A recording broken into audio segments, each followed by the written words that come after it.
Yeah. Well, all right. Like you always say, welcome. #1 sports talking D. We ain't like the Falcons, we won't blow the lead. Look, all we talk is who that, who got cut and who back. Rookies and the vets, players you should look at. It's the sports coma, you don't wanna miss it. Got the pre-game party, post-game statistics. Get a visit for Sway, maybe DC or 5. It's the hottest thing smoking, Big Q and the guys. Go to YouTube Live, make sure you subscribe. Interviews inside the Saints locker room high. Talk to Drew, Jordan, Zach, Peyton, New Orleans, who that nation. Best believe when I say we bleed gold and black. Ain't a miracle or rivalry could ever hold us back. No, Beastquake, Bounty Gate, let the truth be told. It's the sports coma, all we know is say Super Bowl. Yeah. You're listening to the Sports Coma with Big Q and the guys on the PRO Media Network.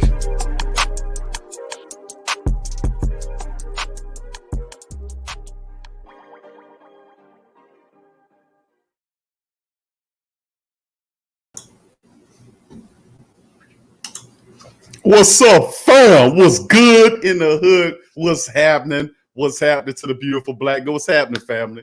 How y'all doing? Once again, I'd like to welcome all the beautiful black and gold family members in the live stream for this one. How do you feel? Oh, man, how you feel? How you feel, black and gold nation? How you feel? It was just how it's supposed to be. Rub it all in their faces. Oh, man, we're going to go through this one, man. Who that to all the beautiful black and gold family members in the live stream. Much love to you and Yearn. Welcome to the Sports Coma, a.k.a. the Great Saint Think Tank. And like I always customarily said, welcome. You're now rocking with the Sports Coma with Big Q and the guys, where we have intense, entertaining, educating, and enlightening sport talk from your favorite sports family. I'm Big Q if you don't know. This is the Great Saint Think Tank, also known as the Sports Coma, where there's the best of the black and gold nation, baby. We in the building. And after a fantastic win, offense got a little, took a little bit to get going, but nonetheless, the Saints, they delivered a good win over the Buccaneers today. And I got to give them credit for it, man. They did a really good job today in terms. It weren't perfect, but the Saints came out and executed and did everything they were supposed to do. So I like to say what's up to the beautiful black and gold faithful in the building. Much love to everybody. Brother Ramsey Wars, who that to you? Brother Ramsey said, what up, Q? How about Jack Rabbit and Malcolm Roach? I was impressed with Jack Rabbit's pick 6, man, and his coverage today was really good. Malcolm Roach was balling, man. I like seeing Malcolm in there getting some pressure. He looked good as well. I got to give big ups to Trey Hendrickson. Trey Hendrickson represented in there as well. So, I mean, hey, the Saints and Granderson looked good. Even Marcus Hunt, was able to block a field goal.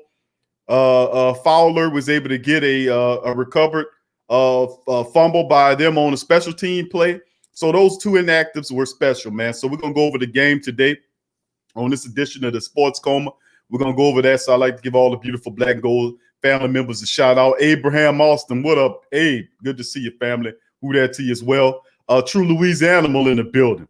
He said a lot of Tom Brady fans and, Buck fans are suicide watching that. Yeah, I know, bro. It's all the same. Jasper, who that to you? Jasper, good to see you, brother. Ty Radu, what's up, Ty? Good to see you. Ferg 318, who that to your family?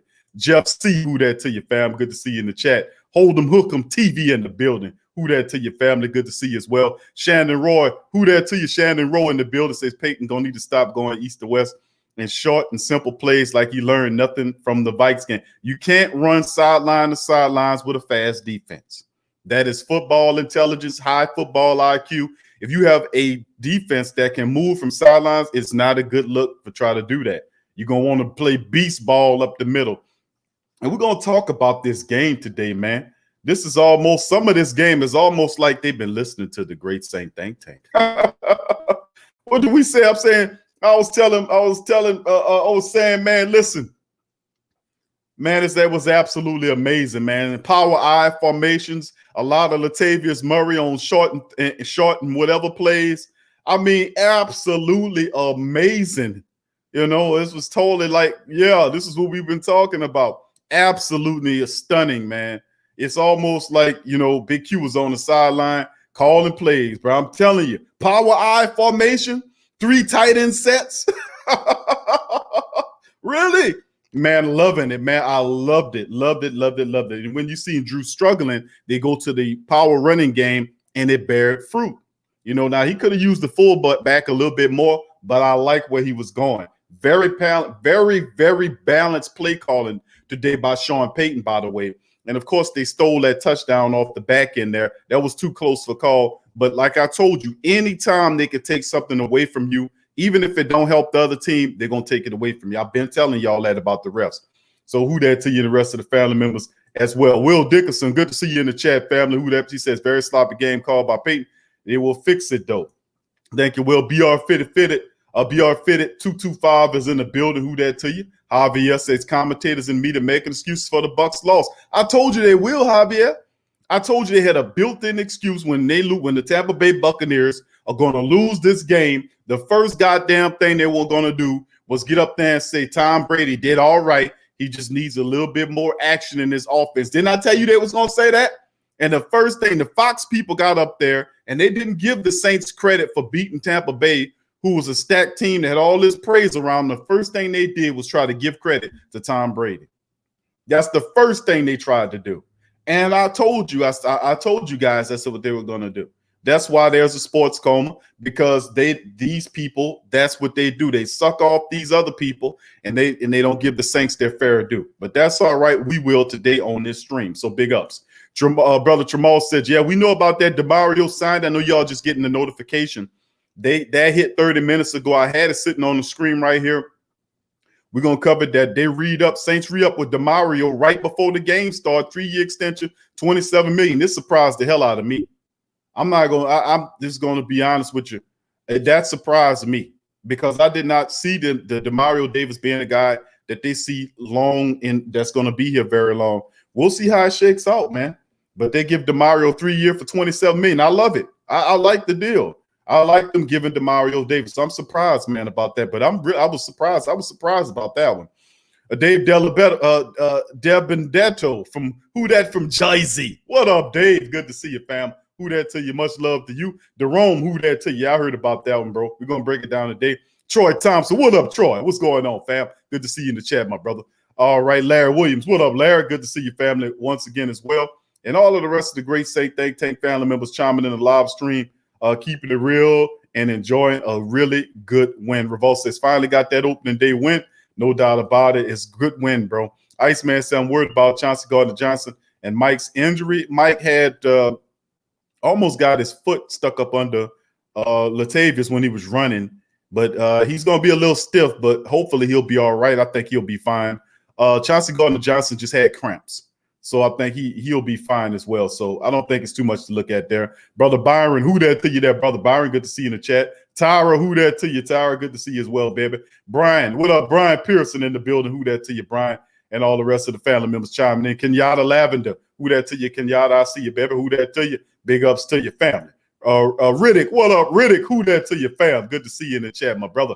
How you doing there? Hemisphere is in the building. What up, Hemisphere? Who that to you as well, family? Demi, who that to you, baby? And all the family members chiming out. Adrian,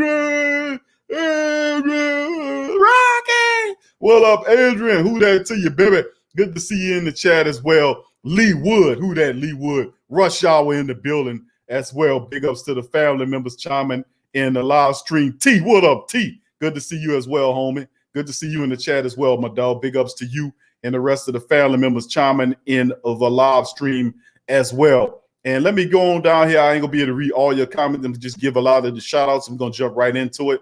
But rest assured, we're gonna get a lot of the family members on here tonight. I will open up the proverbial phone lines. Remember, on this edition of the Sports Coma, this is our secondary method of broadcasting. You can see it's a difference in our primary method.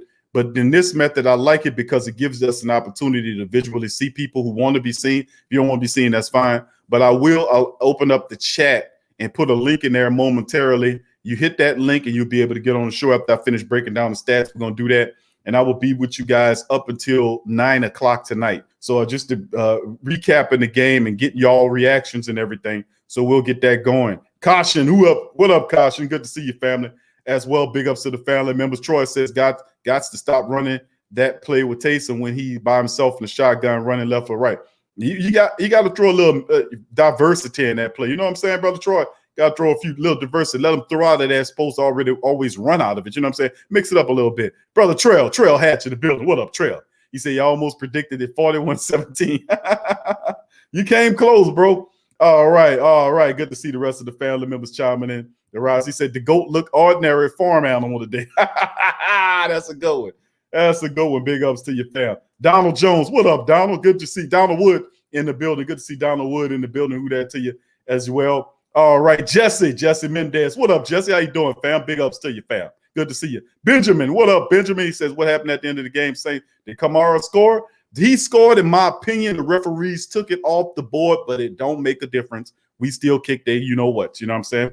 Bottom line. But it was wrong, bro. I said it was too close to call. They should have gave the Saints that. But like I keep telling you guys, the referees aren't your friends. And we're going to get some T-shirts made for that. Who that nation? The refs aren't your friends. That's to be the new shirt y'all can look out for. We got several new shirts that's going to be hitting the pro shop. Over 50 different shirts out there.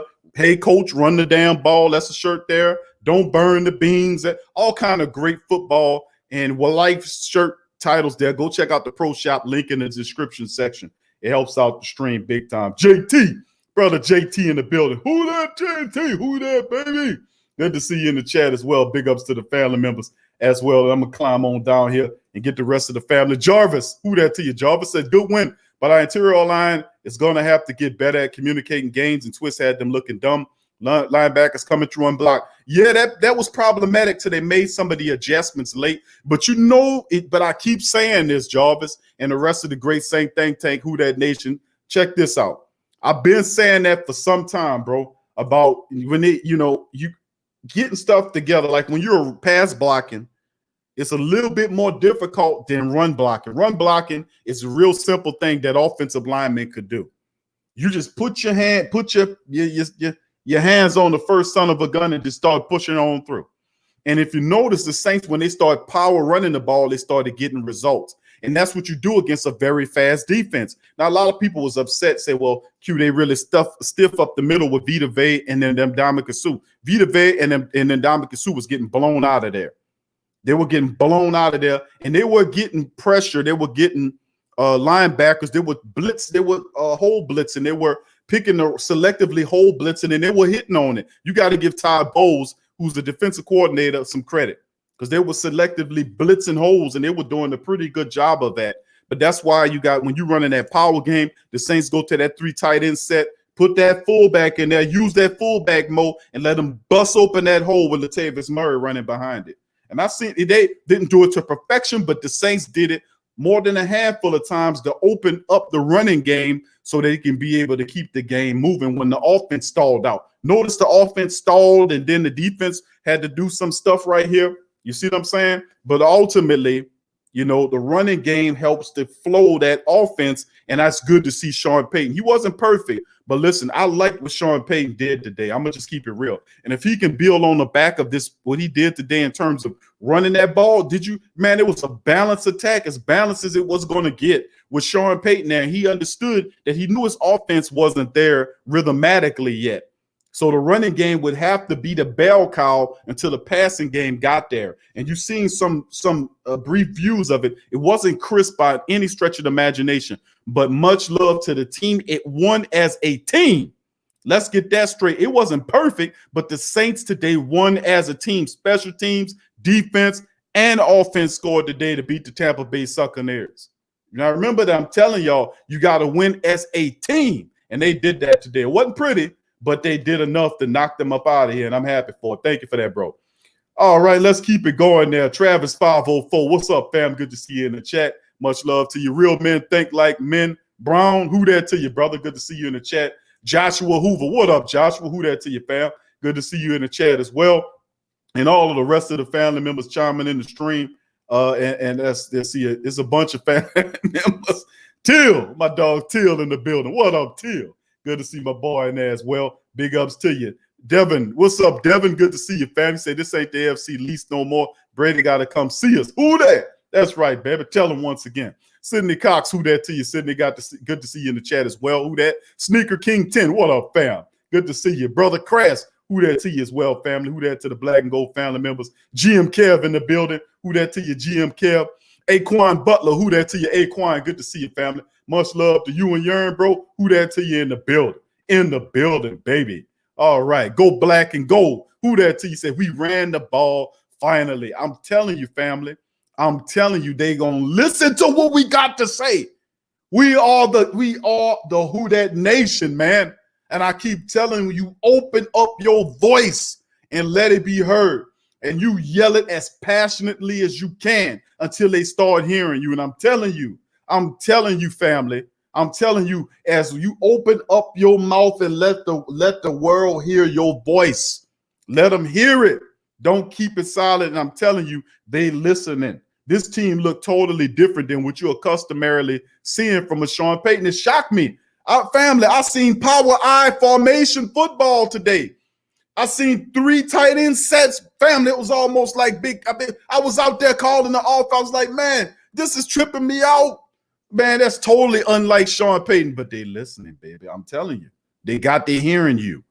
My ninja says we need to start capitalizing on those thirds and outs. You're right, bro. We got to get better at that. Appreciate you, bro, for chiming in this one as well. Who that to you? HB Watkins. What's up, family? Good to see. Says D-line still doesn't have that pressure opposite of Jordan. They did pretty good, bro. I'm going to keep it real with you. You seen the pressures. Malcolm Roach was in there. Trey Hendrickson. I've been critical of Trey Hendrickson, but Trey Hendrickson, they gave him 1 sack, took 1 away from him. That second one should have been a sack too. Hendrickson, by my account, had 2 sacks. He had multiple pressures on Tom Brady today, so I can't lay into Hendrickson. Hendrickson showed up today, man. He did a great job today in this game. And despite, Davenport's a special commodity, but I've got to give credit what credit's due. Trey Hendrickson, Malcolm Roach, and Carl Granderson, those guys stepped up today in this game, bro. Glenn Witt, who that to you, says we're going to have to improve our downfield passing. Yes, you're right, bro. Got to get that together as well. And when that's part of it. Till say, I love how Sean used Murray. They listening. I know, bro. Now everybody out there, bro. Till all that T Dirty, GM Cal, brother Derek, brother Dada, Demi, Tyra, everybody know the same thing we've been saying for some time ago about the Saints running the football with Latavius Murray. Did you not see what happened today? Latavius Murray was not only in there, but he was in there all the time. Latavius had like 14 carries on the day. He was in the 3rd and short situations. Bro, that was like what I was like, man, listen, Latavius Murray, they had him running with a fullback. They had the fullback running with him multiple times. I was like, look at this in here. Hey, open up that mouth, baby, and let it be heard. That's what I'm talking about. Appreciate that, fam. Thank you, Till. Joshua Hoover, who that, bro? He said, don't have to be pretty. A W is a W. That's right, brother. Appreciate you, Joshua. Big ups to you. Who that? All right, hashtag who that for life. Chris Fields, what up, fam? Said Murray is the Mark Ingram. Grind out the running game. That's right, fam. That's right, bro. Appreciate that. And I'm excited, man, as y'all can tell, because I like what I seen. It wasn't perfect, but I like what I was seeing in there today. Sport Talk, what's up, fam? Good to see you. Sport Talk, my dog, Sport Talk 365 is in the building as well. So who that to all the beautiful Black and Gold family members and the live stream family? Who that to you and yours? Please hit upon the like button. We got over 100 people in the chat. Welcome all the beautiful Black and Gold family members. Who that to you? It was a beautiful Saints win today. And listen, family, we're going to open up the lines, and I'm going to let people chime in and give their thoughts and concerns on the game. But momentarily, we're going to go over a few things. We're going to go in and go over the statistics right quick. So if you just give me an opportunity, I'm going to share the screen with the family members. Then we're going to go into the statistics and look over a few things. But to be quite honest with your family, man, I like what I was seeing. I ain't going to tell you no lie. It wasn't perfect, but it damn sure wasn't ugly either. All right, the Saints 34-23 on them Succaneers today, and they improved to a nice 1-0, a very crisp 1-0 on the year. Everybody lost. We took out Tampa, Carolina lost, as well as Atlanta got blown out. All of them lost. We sitting number one out, and everybody a bunch of losers in the NFC South. That's number one to me. I'm very happy about that fact, to be honest with you. And I want who that to you, Brock Pace. I see you. Russell McGee, I see you. Russell, good to see you, family. Who that to you as well. Thank y'all for joining us in the chat. All right, and just a few little news note items for family members that didn't know or didn't heard. This happened right before the game. The Saints extended out Demario Davis for 3 years. So, you know, I was kind of hesitant to say, I was like, man, I think Demario might be gone. But the Saints re-signed Demario Davis for 3 more years. You know, I'm happy about that. I'm happy about that. Really, I'm happy about that because I thought the Saints might let Demario go. For those who don't know, Demario Davis signed a 3-year extension. It was announced before the game. It wasn't announced till after the game, but he signed it before the game. And we have Demario Davis for 3 more years, which is a fantastic move by my account. That's fantastic. I was like, man, I'm thinking Saints might let him go. Youth movement, Zach Bond, but the Saints say, nah, we're going to hold on to him. That's a good deal. So I'm very happy for that point. Verlin, who that to you, Verlin? Good to see you in the chat as well. Big ups to your family. Good to see you.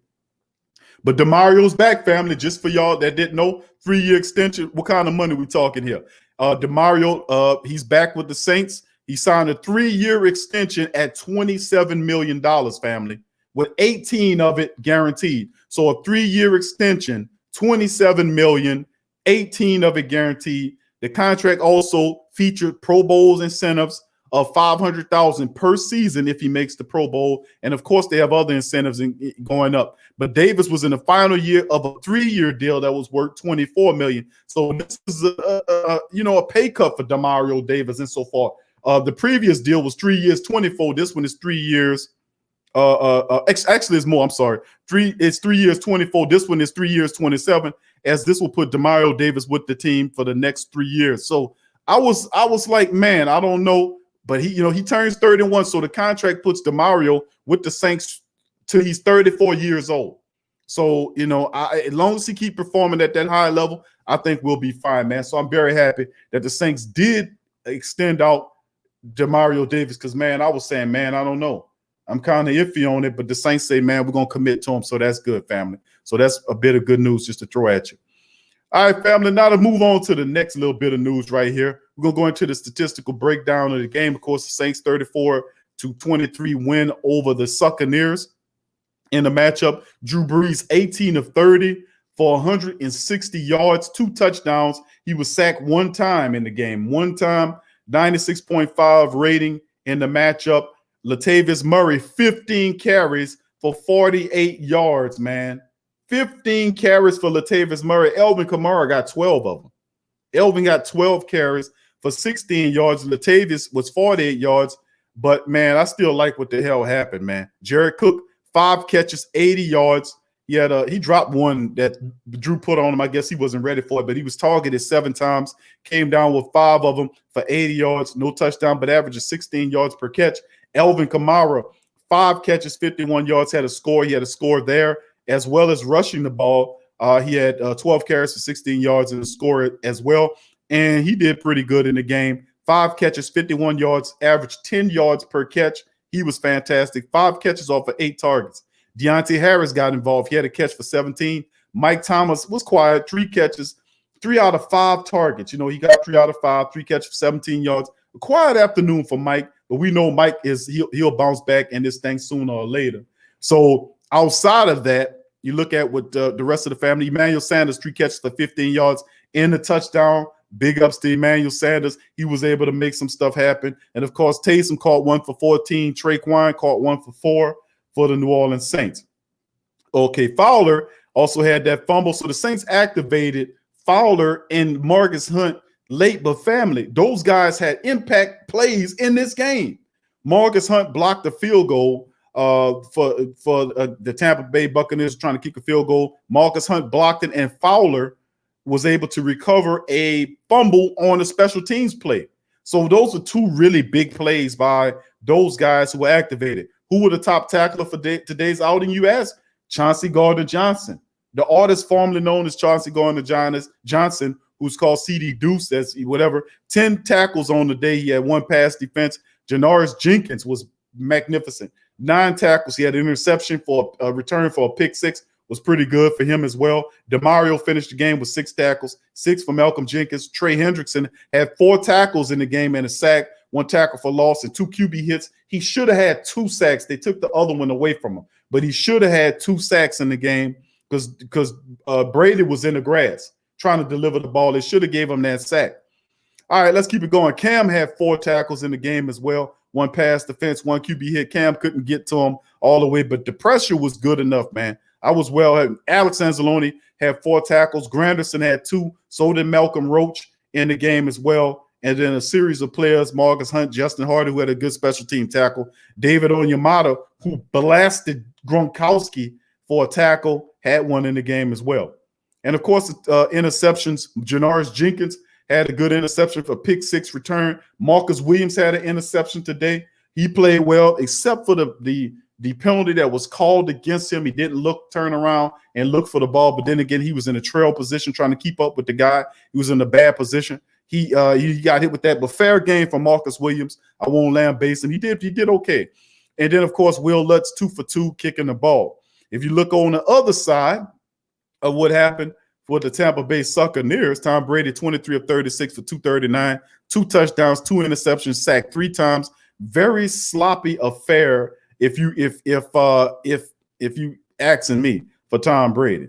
Now, of course, we know about the tackles. Demario Davis got a sack. Trey Hendrickson and hold on. Trey Hendrickson, Demario, and Carl Granderson all had sacks in the game on Tom Brady. If you want to know who sacked them 3 times, just to let you know. Their offense was stopped, even though Ronald Jones got the bulk of the carries. 17 carries for 66 yards. The Saints held them under 4 yards a rush. Leonard Fournette had 5 carries for 5 yards. Altogether, once again, the Saints stopped him from rushing for 100 yards. They finished with 86 total yards. Top wide receivers, Goodwin, 6 catches, 79 yards. He was making catches, but his stuff wasn't impacting nothing. He wasn't hurting nothing. Scotty Miller, the little slot man, was trying to keep him moving. O.J. Howard had a touchdown on 4 catches for 36 yards. Ronald Jones caught a couple. And once again, you got to give credit with Marshawn Lattimore shutting Mike Evans down. He had 1 catch for 2 yards, but he had a score off for 1 of those in the back of the end zone. He burnt the hell out of Demario Davis, and Tom Brady delivered the ball right over the outstretched hands of, I think that was DJ Swearinger, who was fully extended to get it. It went right over his hands and dropped down into Evans' hands for that inside touchdown there. That was pretty. I told you that guy's accurate with those passes. But their top tackle was Levante Davis. What I always talked about, the strength of the Tampa Bay's defense is the linebacking core. Fantastic linebacker core. Levante Davis is a Pro Bowler, and Devin White, the former LSU linebacker, is a terrific linebacker. He's going to be a beast there once he finally develops into something. Both of those guys had 11 tackles on the day for their respective teams. So the Saints get the win 34-23 in the matchup, and I absolutely love it, man. I absolutely love it. Going over the team statistics now for the family members. As you can tell, hold on, give me just a second, family. Let me get that off of there. All right, hold on now. Troy Thompson, thank you, Troy, for your super chat, bro. Thank you. Appreciate you, my dog. Appreciate your super chat. I'm sorry I didn't see that. All right. Anybody else, family, who gave super chats, much love to you. And thank you. Once again, thank you, Troy, for your super chat, my brother. Thank you. All right, let's get back to it. And the team statistics, as we look right here, you see the team statistics. 23 first downs by Tampa Bay. Saints had 18. Didn't matter. We did what you're supposed to do with the ball. If you look at the first downs, rushing first downs, 5 for the Saints, 10 passing first downs by penalties, 3. The Saints held the penalties, 5 penalties, 5 calls for 15 yards. That's pretty damn good. Kept it really low. Saints had 66 total plays versus 65. With Tampa, they had 271 total yards there versus Tampa's 310. 13 total drives both teams had. Tampa averaged more pass per play, 14.8 yards per play, than the Saints, 4.1. Didn't make a difference. Saints still did what they had to do. 224 versus 118 on the passing. Saints 86-82 on the rushing. Both advantage Tampa didn't make a difference. Saints won as a team. Red zone 3 of 3. Saints were 3 of 6 for 500. Penalties, 9 penalties for 103 yards. For Tampa, Saints had 6 for 119. But 3 turnovers was the biggest thing that the Saints helped to do against Tampa Bay that really helped turn the tide. And of course, like you talk about the fact that you add the special team scoring, the defensive touchdown for 6 points, and the fact that the Saints offense contributed, they beat the Buccaneers as a team, as opposed to the Buccaneers, how they operated. The Saints controlled the clock 31-23 versus 31-23 versus 28-37. They helped push this team out of here. So once again, 34-23, Saints get the win over the Tampa Bay Buccaneers. They're 1-0. The next week's matchup is against the Las Vegas Raiders. They travel to Las Vegas, Nevada, to take on a team in that brand new Allegiant Stadium building. So, there won't be any fans in that either. So, like I said, man, it's absolutely terrific, man. Love what the Saints have done in this matchup. K. Savage, good game, and good to see your family in the chat as well. And man, I tell you what, I'm excited. I think it was a fantastic win, and I was expecting us to win. But the thing that really kind of stuck out to me was how the Saints run the game. How Sean Payton he's starting to show his discipline to the run, the commitment, giving Latavius Murray more carries than Elvin Kamara in the game. You know what I'm saying? That is huge. That is huge. Latavius had 16 carries. Elvin had like 12 or 13, I want to say. And it was a really good mixture. They turned the offense. Now, I like that. That's hitting in the right direction, family. The offense stalled out the bit. Like I said, we knew the offense had problems harmonically going. We knew that coming into this one. So we have to understand that in order to help the passing game, you got to commit to the running game. Power I formation, 3 tight end sets, running with the fullback, all that we talked about. I was beating the drum before the Saints came out and did that stuff. And I'm happy for it, man. I'm happy. I like it. Big ups. So that's what I'm talking about. Now, family, now we're going to get to the portion of the show, that what we're going to get to now is we're going to then turn, and I'm going to put a thing in the chat there. I'm going to open up the chat. Now, remember, then this was for family members that's not familiar with this form of our show. It looks a little different, I know, because it is different. This is our secondary way we broadcast in case we have something, our traditional way of how things look. But in this one, there is no phone line. What I am going to do is I'm going to put a link in the chat for you guys to get on the show. And once you hit that link, I put it in the chat, you'll be able to get on the show and voice your opinion. You'll be seen or heard. And remember, you get in, you can say what you want to say and stuff like that. But be ever mindful that you can have somebody that'll be coming behind you. So I ask you guys, over 100 people in the chat, please hit the like button. That helps out the show. Please share the link in your social media. Wherever you socialize, just feel free to share the link because it helps out the live format. So hit the like button, share the social media link in social media, on your social media to your people and the rest of the great Saint people that are happy about this win and how we got it. And I will then Ernest, who that to you, Ernest Adams Jr. Good to see you in the chat, bro. I see you. And I'm gonna put the link in the chat and feel free to chime in. Like I said, there'll be quite a few people chiming in, so feel free to keep that in your mind. And, express yourself, then let somebody else express themselves as well. So the link is in the description section, family. So feel free to hit upon it and you can be able to get on here and talk how you feel about it, man. Let us know how you feel about the Saints win. All right. So like I said, Eternal Absolute, who that to your fam, says defense looked good. Brees looked like he looked in the Vikings game. Player minus the turnover. That's true. He was getting knocked around in there. He got sacked one time. But the thing is, that's what I was saying, bro. You're going to have to lean on our running game. You know what I'm saying? More so this year. And I could appreciate the balance that Sean Payton had versus the run pass ratio as opposed to some disproportionate. See, old Payton from last year would have been trying to still throw it and wing it all over the field. You see what I'm saying? And you could ultimately ended up losing this game by a lot more. You probably would have won, but by a field goal or some stupidness like that. You would have let Tom Brady get back into the game by trying to wing it, and they had no rhythm at all. So, I agree with you on that. Thank you, Eternal Absolute. Who that to you? All right, family, we're going to bring in one of the family members right now to kind of join the live stream. 985 Live. What's up, my brother? How you doing? I'm good, bro. I got to be the first one on here, man. Yes, sir, you are. Yeah, man. How you feeling about the win, bro? It was good, man. I was kind of wondering for a little second, I was like, man, come on, bro. We let Tom Brady and them score first, bro. I can see the media now. Oh, yeah, Tom, them score, man. They about to win. Dude, I had some partners on Facebook, man. Old Tom Brady supporters from New England, man. They was on there talking mad noise, talking about Tom about to shut it down for the Saints. I was like, bro, he just scored 1 touchdown, bro. Chill out, man. You know, I mean, I had made a few notes though, man. I don't know, like, I don't want to hold anybody else up, but man, I seen like Marcus Hunt made that deflection, man. That was good. That was big for us, you know. I wish we could have got in there and took it back though. Then that one with Marcus Williams caught the interception or whatever. That was nice, man. Tom Brady was like, he was looking lost after the interception or whatever. You know, I just hated we couldn't do nothing with the ball, man. I'm like, bro, what is we doing on offense, man? Like, you know, like we seen on the 3rd and 2, they threw they brought Taysom in or whatever, but then they went to the right, they went to the left or whatever on that play. I'm like, what are y'all doing? Run the ball at these dudes, bro.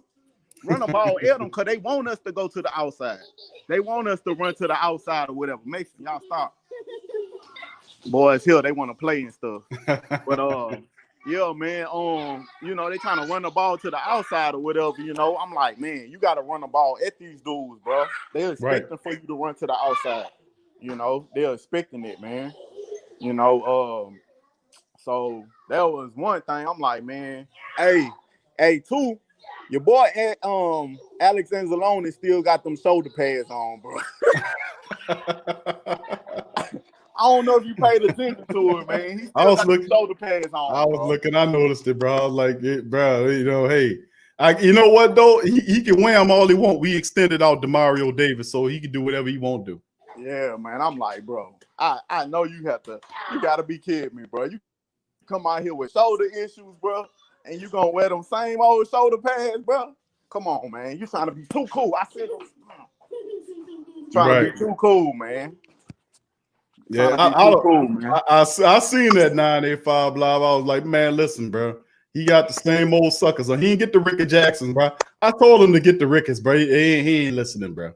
He ain't listening, bro. I don't know what's going on with him, bro. I'm like, man, offense was sputtering, bro. I don't know, bro. It was like, man, like Drew was trying to make passes or whatever, and I'm like, all right, dude, you underthrowing the ball and stuff, man. Like, bro, I understand you done got your little confidence back with the deep ball, but bro, like, man, hey, bro, you gotta stay with your dink and dunk for right now, bro. Then throw out the Hail Marys and stuff, man, when they not looking. You know what I'm saying? Right. You know, because he trying to do too much, man. Like, bro, let your playmakers make the plays, bro. That's what they there for. You paying Michael Thomas $100 million. You know what I'm saying? To do what? You know? I mean, they was doubling them or whatever, and then they was rushing up the middle, so I can understand that. But, I mean, bro, you trying to throw the ball all deep and stuff, man. Like, you know you ain't like you used to be or whatever. That ain't your game, bro. Like he told Teddy, completions matter. So why you trying to be something you not, bro? You know you older. You was never a gunslinger to throw the ball way out there. So why you trying to do something that you not really capable of doing, especially at this point in his age or whatever, you know? So that's you know, that thing, man. I had some notes on my phone, bro, but I don't know if I click them or whatever, it's gonna cut off on the phone. So, well, I mean, I see what you're saying about the Brees. Drew, you know, the offense is still off. It's not, and it's gonna look like that for at least another couple of weeks until they can get synced. So, but you notice the thing almost, and listen, it wasn't a perfect win. You know, by any stretch of the imagination. But what I like about the win is the fact it was a complete outing. It was a complete win by the team. The offense, the defense, and special teams all scored in the contest. Defense had a pick six return. You're looking at what happened with the special teams. They did what they were supposed to do, and then you take a look at the running attack and everybody. What happened with the running attack? I was actually encouraged. It didn't get a big game, but I did like how Sean Payton was able to stick to that running game, giving Latavius Murray all of those carries. And then, you know, mixing in Kamara there, and he was able to get a couple of scores. Should have been 3 touchdowns. Should have beat this team. Should have 40-burgered this team, man. but they won't pull touchdowns off the board at the last end. But like I said, that's just what the NFL do. They don't give you anything, especially if the Saints, they could have left that up there. It was too close to call anyway, but you're gonna go look at it and take 10 extra minutes to pull it off the board. But that's all right. Regardless of that, like I said, remember who that nation, the referees are not your friends. I've been saying that and I'm gonna stick to it. Yeah, most definitely, man. I like how they was running Murray. That's the way we supposed to run. Like you said, I think it was more so. I'm not gonna make excuses for him or whatever because they wasn't running the ball like last year. I don't know if it was because if he was new in the system or whatever. I don't know. Right. But I mean, now it's looking like, okay, maybe that 1 year in the system or whatever, now Sean Payton know how to use him or whatever, which, I mean, if you're an offensive coordinator, the way he has touted himself or whatever, top 10 offensive coordinator, he should have been knew that, bro. Like, it don't take a rocket science to know that this man a power back, bro. Right. You run an I formation with this dude, bro, and the fullback in front of him. Sometimes you don't even need that, man. He a strong dude. He gonna lean forward. Kamara need that fullback because he's not as big. You know what I'm saying? He not a power back. He can be a power back, but he not necessarily that's what you're looking for. You know what I'm saying? So, I mean, I think they ran Murray pretty good today, man. That's what we're gonna have to look forward to because that's how we're gonna win games, bro. You gotta eat that clock up. You gotta eat that clock up with team against other teams or whatever. Get our defense off the field, man. Cause some of them 3 and outs, man, I'm like, man, our defense going back on the field. Like, man, we had a couple turnovers, man. We couldn't capitalize on some of them. Couldn't capitalize on them, bro. And that's what hurt us even in them big games, bro. We get to the end of the games or whatever, say like teams, keeping up score with us or whatever. We don't capitalize on our, causing the other team to, to get those 3 and outs or whatever, and we don't capitalize on offense. That hurt us in the end because now we relying on our defense to try to, to stop this other team. And we know how they end for us. Our defense gas, they tired. It's at the end of the game or whatever. And we throw them out there and our offense sitting on the sideline, they well rested. You know what I'm saying? Like they ain't done nothing the whole game. So now I'm like, man, why are y'all putting these dudes out here? You know what I'm saying? We should never, like we say, don't put it in the ref hands or whatever. Don't put it on the defense at the end of the game, bro. Our offense should have the ball at the end of the game every time, bro. That's how we gonna win games. If our offense can have the ball at the end of the game with the lead, that's how we should be able to win games this year. So that's all I gotta say, man. I'm gonna jump back in the chat or whatever. Like I said, man, them boy, and 2, Malcolm Roach, bro. That dude, bro. Man. Bro, I was like, man, Shy Tuttle was out today. I was like, all right, okay, Shy ain't there. That boy, Malcolm Roach. I'm gonna tell you, I wasn't expecting to see Malcolm Roach, but the Saints, they put him in there, man. And I like what I saw from Malcolm Roach, man. Man, that dude was getting in the backfield like it was, you know what I'm saying? Like it was so easy, bro. Like he looked like a veteran player just getting in the backfield with ease, bro. I'm like, man, okay, we were making fun of his name, bro.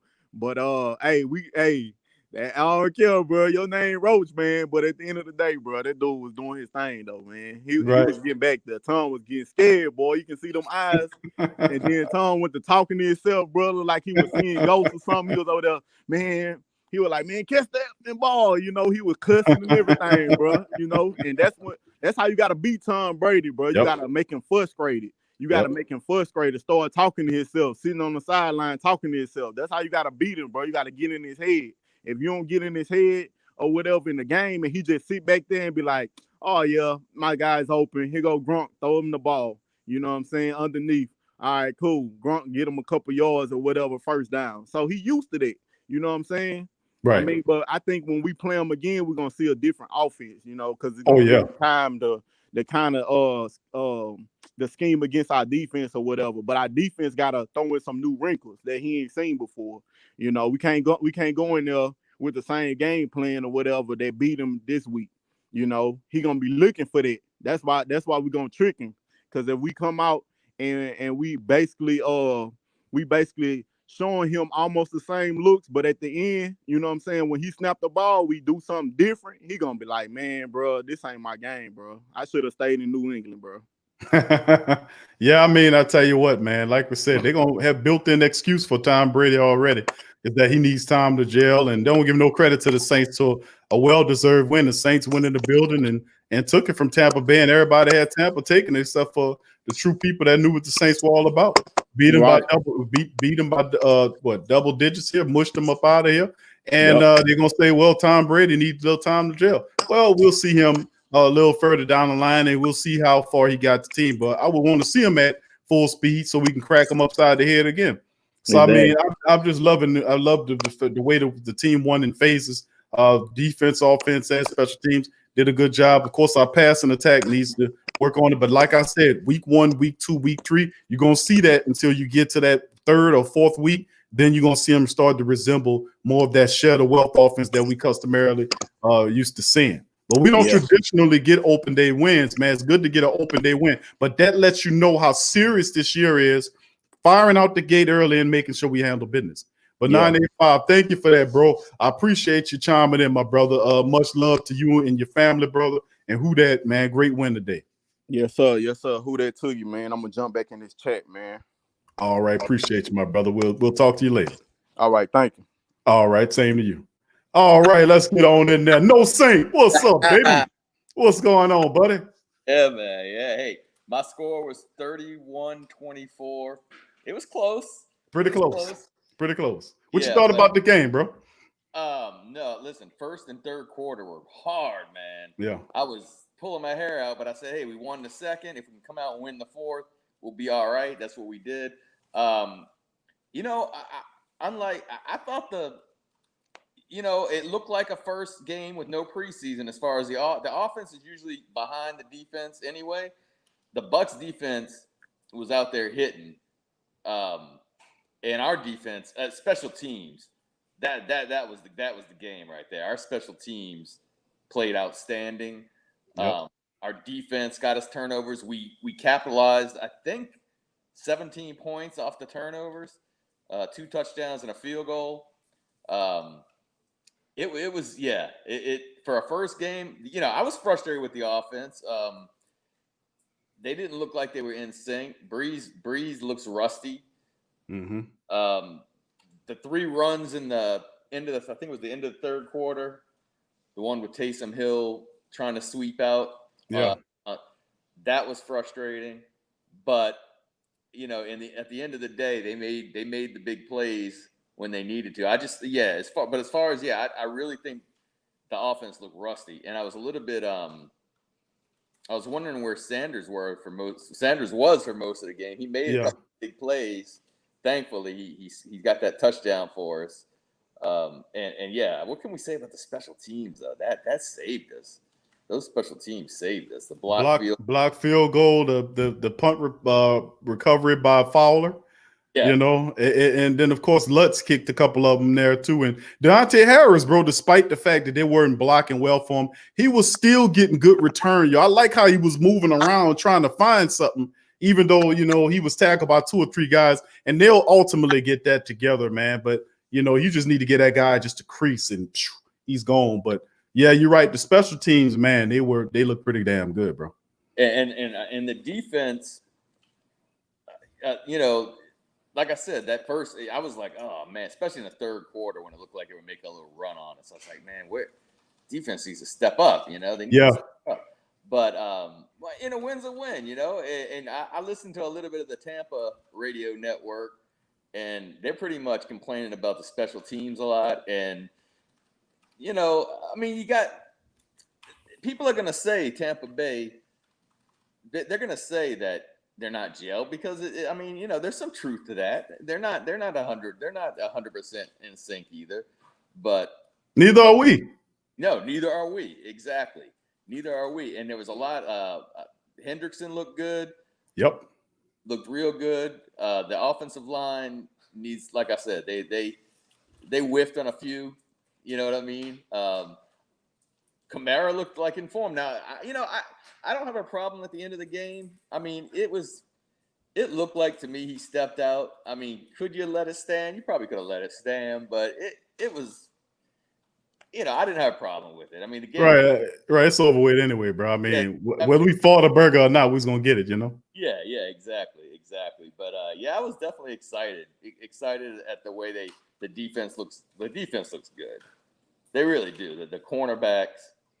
I mean, and that was a good team. They got talent, especially on defense. Who's 44? That 45? The guy the linebacker from LSU, and then I forgot the other guy's name that made like 3 plays in a row. They're fast. Oh, Levanta David, and oh man, Shaq Barrett's another good one who was making plays. JPP got involved, but that linebacker core, man, they're fantastic, man. They're fantastic, man. They're gonna have two Pro Bowlers, at least 2 Pro Bowlers from that side of things, man. To be honest with you, but yeah, they were all over the field. That's why I was like, you can't run sideline to sideline with that defense, bro. You got to be able to power them up the center. And I'll tell you something, Brady didn't look. I mean, he had 2 bad turnovers, and Saints made 2 good plays on those turnovers. But Brady didn't look. He didn't look horrible. He didn't look bad. It wasn't like he looked bad. He made those 2 big mistakes, and I thought their best play was throw it up and get the ref to throw the flag, and they were good calls. I had no problem with any of the interference calls on both sides. I thought they were good calls, but yeah, I'm excited. I don't have a whole lot. I'm tired. I stayed up, couldn't sleep last night waiting for today. So my train is best right now. But at the end of the day, I mean, you want to come out with a win the first week against a division opponent. We're going to Monday night. We got an 8-day rest now. They'll probably clean some of that up.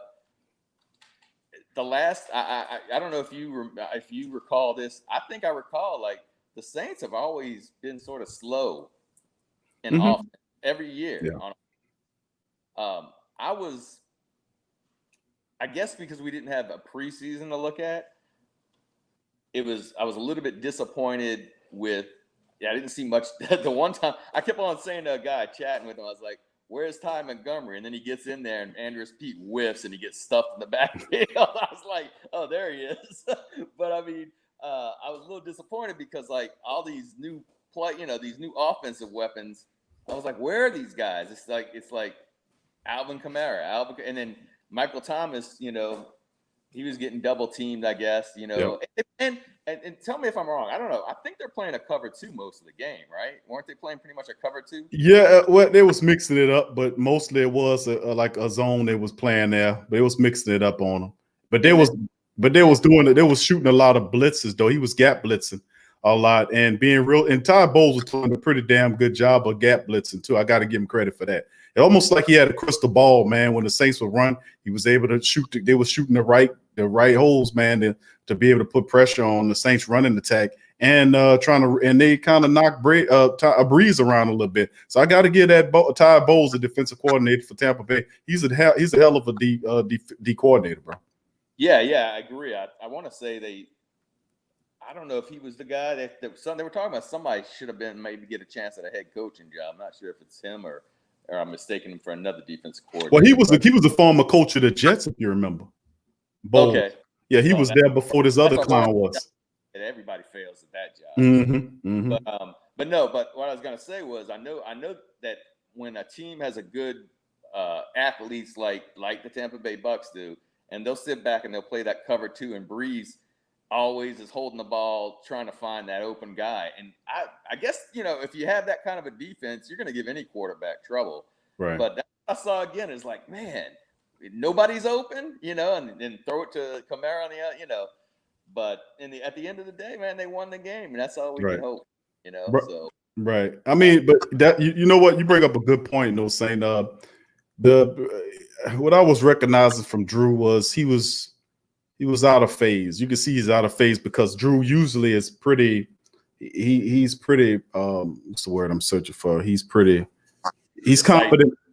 There you go, perfect word. He's decisive to go with the ball. And in this, he was not so much. And you see, he was looking at Mike a lot as opposed to cycle through the progressions and find the guy. I think that'll eventually work as he develop a camaraderie with Emmanuel and the rest of the guys that's out there. But like I said, the passing attack, man, it's struggled because of the harmony. And of course, they were double down. I got to get that young cornerback credit who was guarding Mike Thomas. He did a pretty decent job on Mike Thomas today. Frustrated. Mike wasn't getting any separation. And early on, the reason why Drew couldn't find most of them finding the targets because our receivers wasn't getting no separation, man. We weren't getting it. Emmanuel wasn't getting a separation. Mike wasn't getting a separation early on. And you can see a lot of those window throws really close where you can see the guy sneaking in there at the last minute and batting it with the tip of his fingers. Really close windows until things started to open up after the Saints started putting that running attack in there.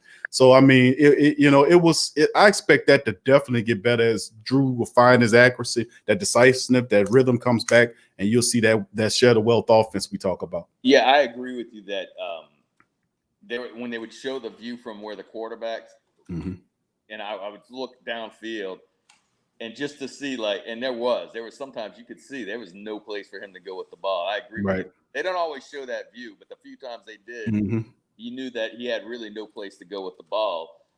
It's funny that you talk about Mike Thomas. He might have had 2 or 3 receptions today, and all of them were contested. I mean, he basically made a play on the ball. They were like the guy was all over him, So you're going to have days like that. And like I said, we got to give credit to Tampa. They got a good roster. They're going to win some games this year.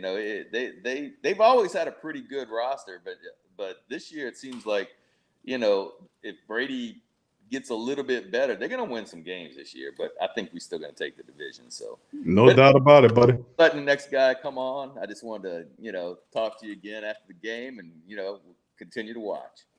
Thank you, No Saint. Appreciate you, my friend. Who that to you and your family, my brother? Who that? All right, that's No Saint. Good dude, man.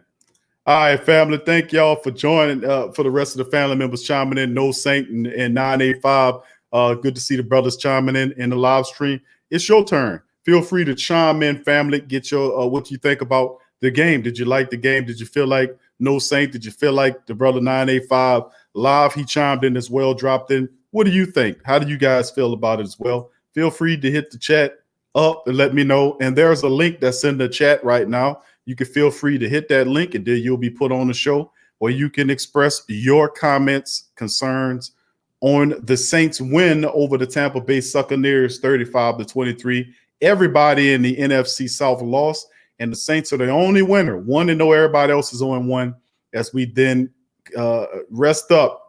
And then in a few days, we'll head to Las Vegas to take on the Raiders in their brand new empty stadium. So much love to the family members chiming in. Thank No Saint and 985 Live for the fantastic calls. All right, family, let's keep it moving. And the family members want to chime in. I'm going to be in the chat hitting up some of the commentary to the family members. All right.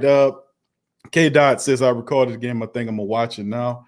All right. JT says, Roach reminds me of Sapp with how fast he gets off the line. Dude is quite an impressive find. And like I was saying about the Saints, man, the Saints find those interior linemen, man, those interior defensive linemen. The Saints have a fantastic time. If I remember Taylor Stallworth, who was a beast, the Saints released him when they cut down to 80 this year. He ultimately signed with the Indianapolis Colts. Then they had Malcolm Roach in there, and people was looking at Roach. He flashed a few times in camp. And I remember saying, man, Malcolm Roach looks good. He's a guy that can play either inside or outside. Now, he looks like an interior defensive line, but he has the speed of a linebacker. He's a really freakish athlete, and he didn't produce like people anticipated him producing at college when he was at Texas with the Longhorns. But the Saints seen a lot of potential in Malcolm Roach. He's linebacker quick, but he looks like a defensive lineman. It's absolutely insane. It's like that. It's like Zion Williamson. You know, he's 6'7". He's like a nose tackle playing football who can shoot threes, dunk on you. It's just amazing. You know what I'm saying? But that's Malcolm Roach, and the Saints got him some reps in there, and I was good. I was happy to see it, man.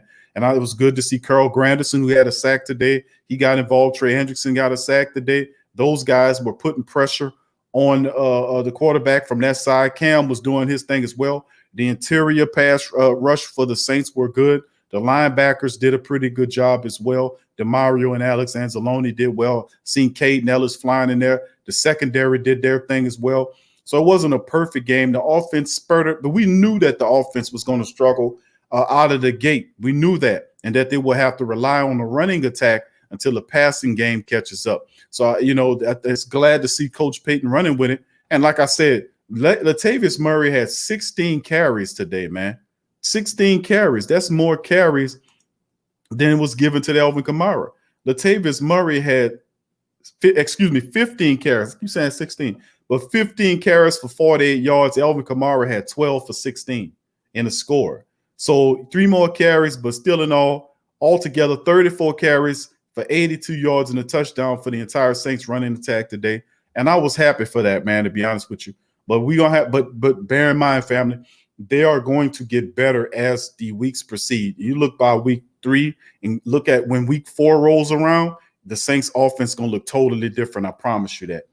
All right. Thank you for that, JT. Hold'em Hookem says you have to get in every QB head, not just Tom. Thank you for that, bro. Uncle Paul says, he says, family, the Saints surprised me today. I thought Tampa could run the ball. The Saints stop them all, Uncle Paul. Ernest says, this game reminded me of the wins under Teddy B. Complete team victory.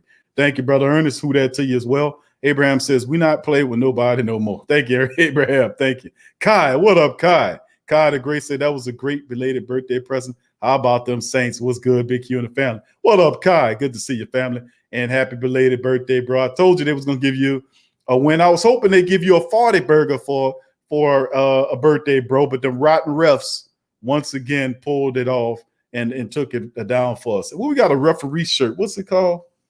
The referee shirt that we have in the pro shop. What's it called? I forgot the name. What the referee shirt is that we have. Ref You Suck. Oh yeah, we got the Ref You Suck shirts in the pro shop. Like I said, we got some great stuff there. Go and check the links out. Hats and everything, family. Feel free. It helps the platform out greatly too. All right, brother Kev, Jim Kevin, I've been calling Malcolm Roach name all off season. Glad they're listening. Thank you, Jim Kev. All right, Tramal says Roach seen Brady as a crumb on the ground. Jim Kev said, K-Dot, yeah, going back and watching. Send me a copy. All right, K-Dot said Roach should have been a high pick. Dude was nice at Texas. Yeah, he didn't get as much praise as he should have got, but he's going to be a fine, just like Shy Tuttle is. The Saints got, they found Roach. They found Stallworth. They found Roach. They found Shy Tuttle. And the Saints continue to build interiorly speaking. And when you can score with undrafted guys to get impact player, that's how you can kick the can down the road and then slice monies down going into the future to prepare for whatever's coming because you're scoring in the undrafted market. We talk about the draft, but the Saints is where they really hit on it. It's when they get in the undrafted market. They find core special teams players. That's where they found guys like JT Gray at and guys like Deontay Harris that impact the special teams. Malcolm Roach is a guy that did really well today. Carl Granderson's another guy out the undrafted market. People see great value in him. It's a lot of guys. Dwayne Washington's on the C19 list right now, but he helps out as well. Marquez Callaway was inactive, but he'll come in and help us out. So they're finding Joe Bessie and all these undrafted linebackers. They're finding talent in the undrafted that's really reinforcing roles in these, not only finding these undrafted guys, but these undrafted guys are coming on the team and they're having a role and they're impacting the game in a positive fashion. So, as long as they can keep doing that, they'll be fine.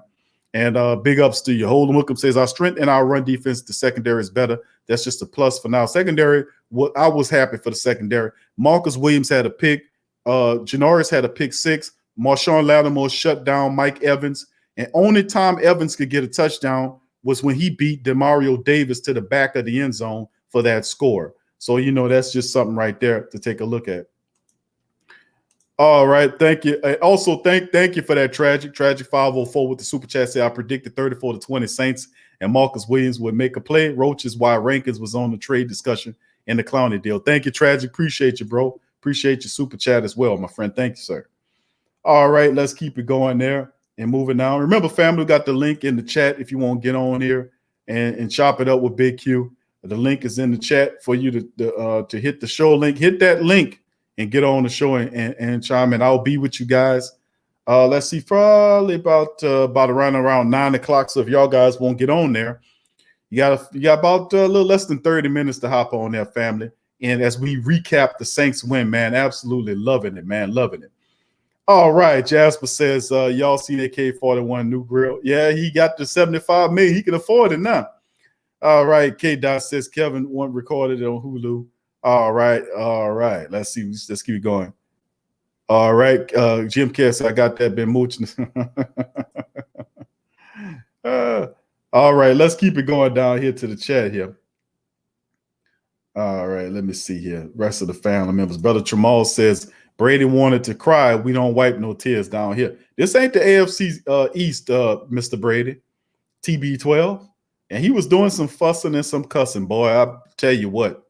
He was doing some fussing and some cussing, and I was glad to see it. He was doing a lot of fussing and cussing, and I was happy to see it. I ain't gonna tell you no lie. 985 said had a silver one at the end of the year. Kevin says hit the like button, fam. Thank you, GMK. Appreciate that. Derek says is Ty Montgomery okay? I didn't heard anything from him, my brother. I'm gonna see if I can find a report on it because yeah, he had a little issue, had an issue in the game. The Saints try to run a wildcat play with Kamara as the running back. And it was, it looked pretty unique. It was a unique looking way. A player didn't develop like I wanted it to develop, but it was interesting to try to see what they were trying to do. But it's quite interesting. But right now, I'm not seeing any reports on them. I'm gonna keep checking on them though, brother D, and see what I can find before the stream in. But I think Ty Montgomery, he should be all right. But let me make sure to see if I can see any current injury reports out right. I don't think any injury reports are out right now on him yet. That's probably something that'll pop out tomorrow that we'll hear about tomorrow. Yeah, that'll be something we hear about tomorrow, my brother, just to let you know. All right, let's keep it going. All right, let's see. K. Say glad Demario. I was surprised by that, bro. I'll tell you no different. I had Demario Davis marked to get up out of here, bro. The youth movement and everything. But they decided, listen, man, we got to keep Demario. Giving him a 3-year deal with $3 million more than what they paid him on the original deal. Some people could say, Q, why are they paying him $3 million more? Because he worked it. But okay, the second question is Q. They gave him an extension. He's going to be 36 when it comes to an end. Do you think he can maintain that level of production? And I will say yes, because Demario Davis always played this way, man. He only knows how to play one way. He's an intelligent linebacker. He'll be an asset to the linebackers. And then, of course, this deal puts him as a starter. When you give a guy that money, you got to put him there. And that gives guys like Zach Bourne an opportunity to naturally progress into the position. So I actually like the move. I'm surprised by it, but I'm happy. A happy surprise, not a sad one. You know what I'm saying? Thanks for that, bro. Okay, let's keep it going. All right, thank you, D. Appreciate Derek Summerfield. Super chat as well. Thank you, D. He says we had the big roads running around in the dome. And Tom Brady was jumping up. He was scared. All right. That's funny. All right. Kai says the special team play lights out. Defense was amazing. Offense had their moments. We got to clean up in the area, especially with the play calling, but overall, great team win. Thank you, Kai. Appreciate you, my brother. Who that to you as well. All right, let's keep it going. Tori says Dev White is a dog. Yeah, Devin White is an absolute wildebeest, bro. I've been saying that. The Tampa Bay Buccaneers, them young linebackers, are going to be problematic. You cannot run sideline to side. So throw all that stuff out when you play the Tampa Bay Buccaneers. Their strength is the linebacking core. All three of those guys should be Pro Bowlers this year. Levante David is their best guy. He's been their best linebacker for a while. Devin White, the LSU linebacker, is fantastic. You seen the hit he put on Kamara when he wrapped him up and threw him. Devin White is a beast, man. And then the other guy is Shaq Barrett. Shaq Barrett is amazing. And they got JPP playing in the linebacking core, who actually had a sack today as well. So, I mean, you look at what the Tampa Bay Buccaneers are bringing on defense. You got a young secondary. That'll be the fatal flaw. The defensive line with Vita Vea and Ndamukong Suh is getting a little old. Vea is a new player. Suh is not so much. And then Golston was held in check today, and Golston is pretty good too. But the linebacking core for the Bucs is something special. When you play against them, you got to get rid of sideline to sideline, man. And Todd Bowles did. I'm telling you that you talking about gap discipline from a defensive perspective, gap blitzing that they did today. Go look at the tape. Bowles was on point with that gap blitzing, man.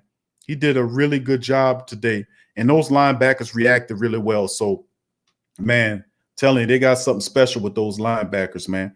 You know, so we'll just have to see how it shakes moving forward. Mano y mano, you know what I'm saying? Thank you for that. Lewis, what's up, Lewis? Who that? He said, what's Demario deal? Demario Davis deal, my friend, is a 3-year deal worth $27 million, bro. That's right. And that news broke out right after the game. Actually, he signed the contract before the game happened. But ultimately what occurred was the story was then held until after the end of the game and was released 30 minutes after the game was over, showing that Demario Davis 3-year deal at $27 million. And I think 18 of it is guaranteed. I'm going to pull up the article and read from it again. I think it fell off my screen here. Let me see if I can pull it up again. Yep. All right. Yes, sir. I'm pulling it up right now, so I'm going to give you the specifics for those and the rest of the family members who might not be known. Arnold, who that to you? Arnold Landry, who that to you? Good to see you. Go Tigers. Good to see you. Go Tigers. Who that to you? Thank you for dropping by. Rule Boy 25, big ups to your family. Good to see you in the chat as well. And all the rest of the great Saint Think Tank family members. Please hit the like button. And if you aren't a subscriber, hit the subscribe button and join the great Saint Think Tank, the best of the Who Dat Nation family. We in the building. Okay, hold on. What's taking so long for this thing to pull up here? All right, here we go. Demario Davis. 3-year extension worth $27 million with 18 of it guaranteed. That's right.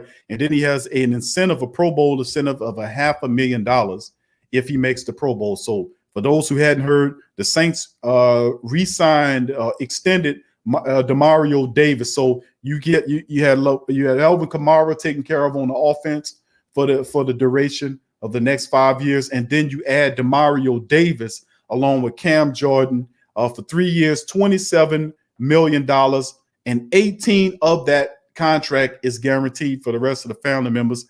Just to let you know, and that was reported upon by NOLA.com. So just to let the family members know who wasn't aware of that, that is the particulars. All right, let's keep it going, fam. Let's keep it moving in the chat. Thank you for that question. K-Dot says, really the heart of the defense, then you add Jenkins. And now, that's right, $27 million. Thank you, 985 Live, for throwing that in there.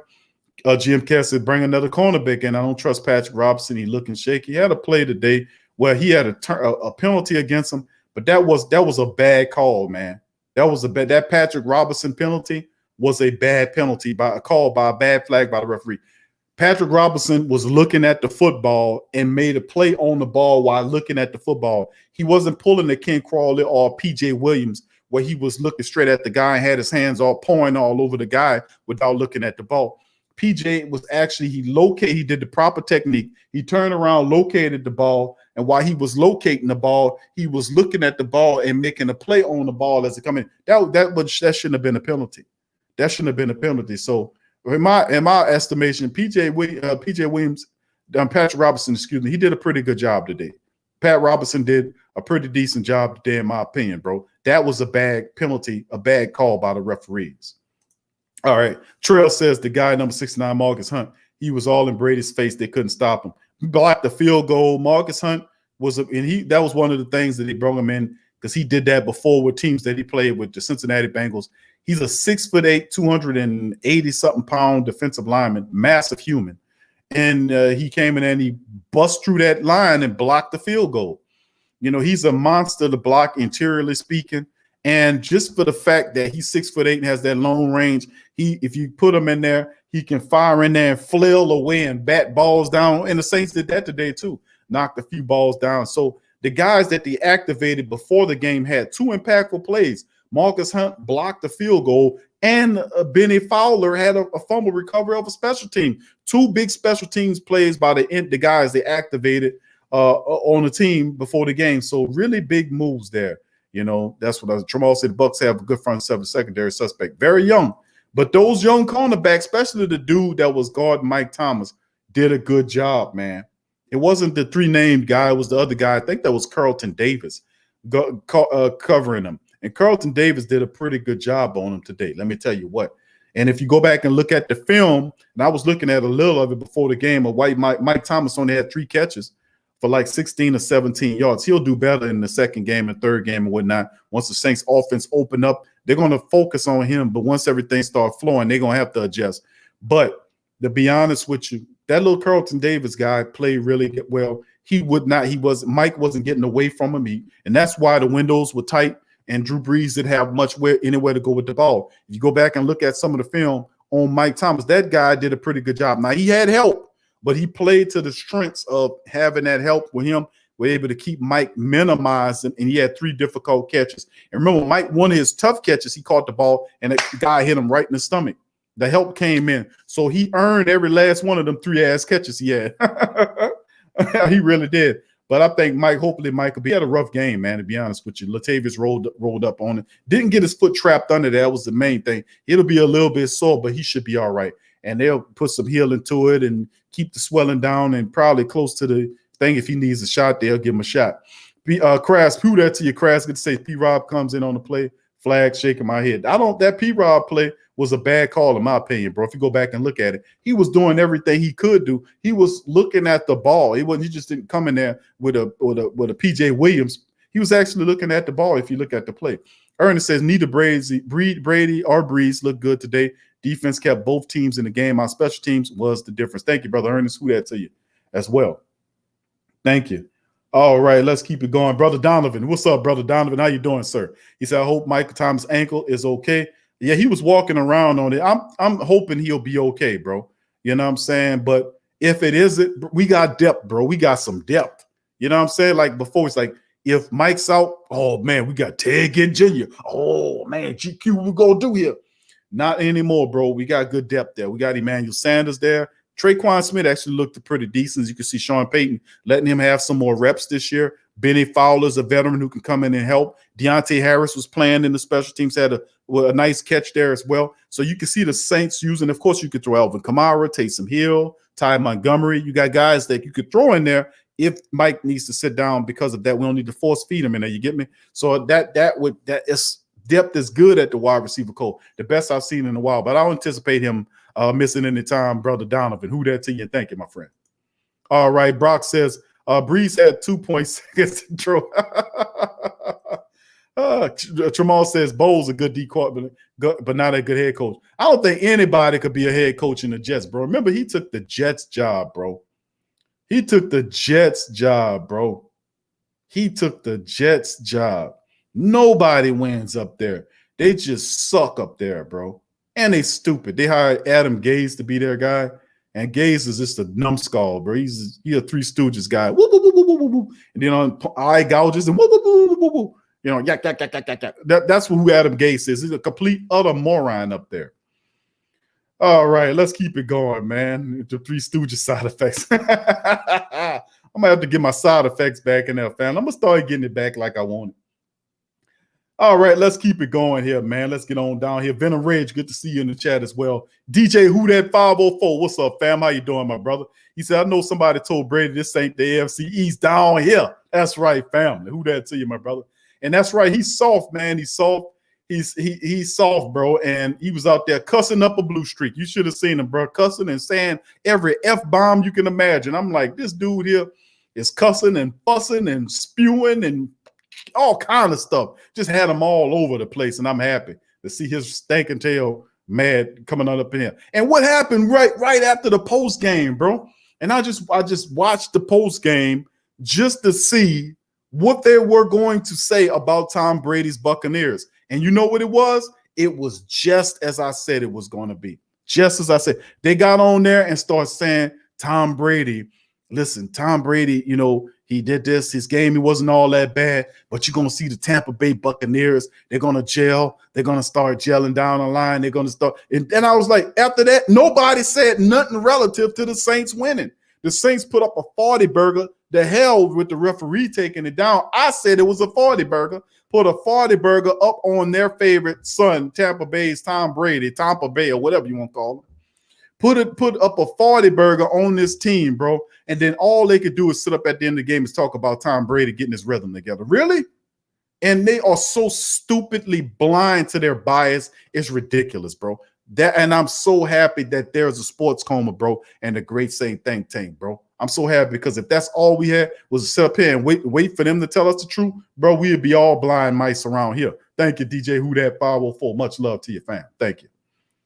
All right, we're about to go into the chat right here. We got a call. We're going to bring in Brother Paul. Are you with us?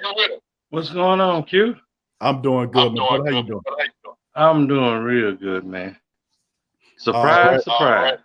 Yeah, well, hey, we got an echo, Brother Paul. I got an echo behind. You got us on speaker or something. Can we get a little feedback? Let me see. 1 second. Can you hear me now? Yes, sir. That's it. Okay. Still a little feedback though.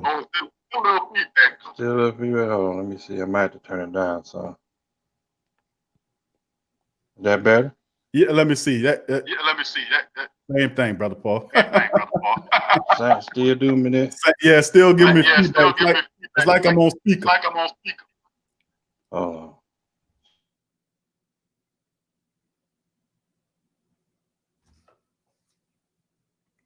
Uncle Paul to get his thing straight. Venom Rage, who that too? You're seeing a lot of it. It's still echoing, Brother Paul. Give me 1 second. All right.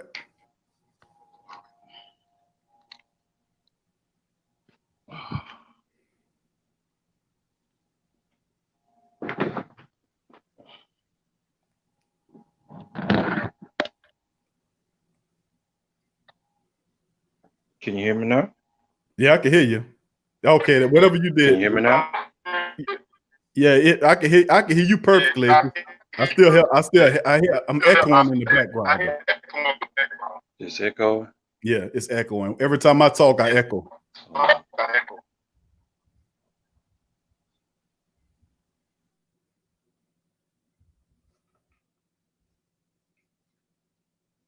Uncle Paul to get it together. What he fixed this thing. His phone. I'm read some more chats off of here. Venom Rage says, seeing a lot of idiots on social media saying Hopkins and Julio are better than Thomas after one game. Clearly didn't watch the game today. Thank you for that, Venom Rage. Yeah, it's just and like I said, I've said there is a video that's supposed to be coming out soon that we did about a week ago about ESPN, and I made a promise that every time ESPN opened up their mouths about the Saints, that I was going to go at them. And I've been sticking true to it. One of the things that I did do in terms of that, when we did a video when Marcus Spears opened up his mouth, him and Max Kellerman, about Julio Jones being better than Mike Thomas. Of course, I hit him with the stats and the facts. And what are you basing this on? I don't want to see you sit up here. You're supposed to be about the facts and the stats. You're not supposed to be sitting up here opinionating. And that's what they're doing, family. They're sitting up there opinionating and trying to pass it off as stats and facts. They don't have anything to fortify the argument.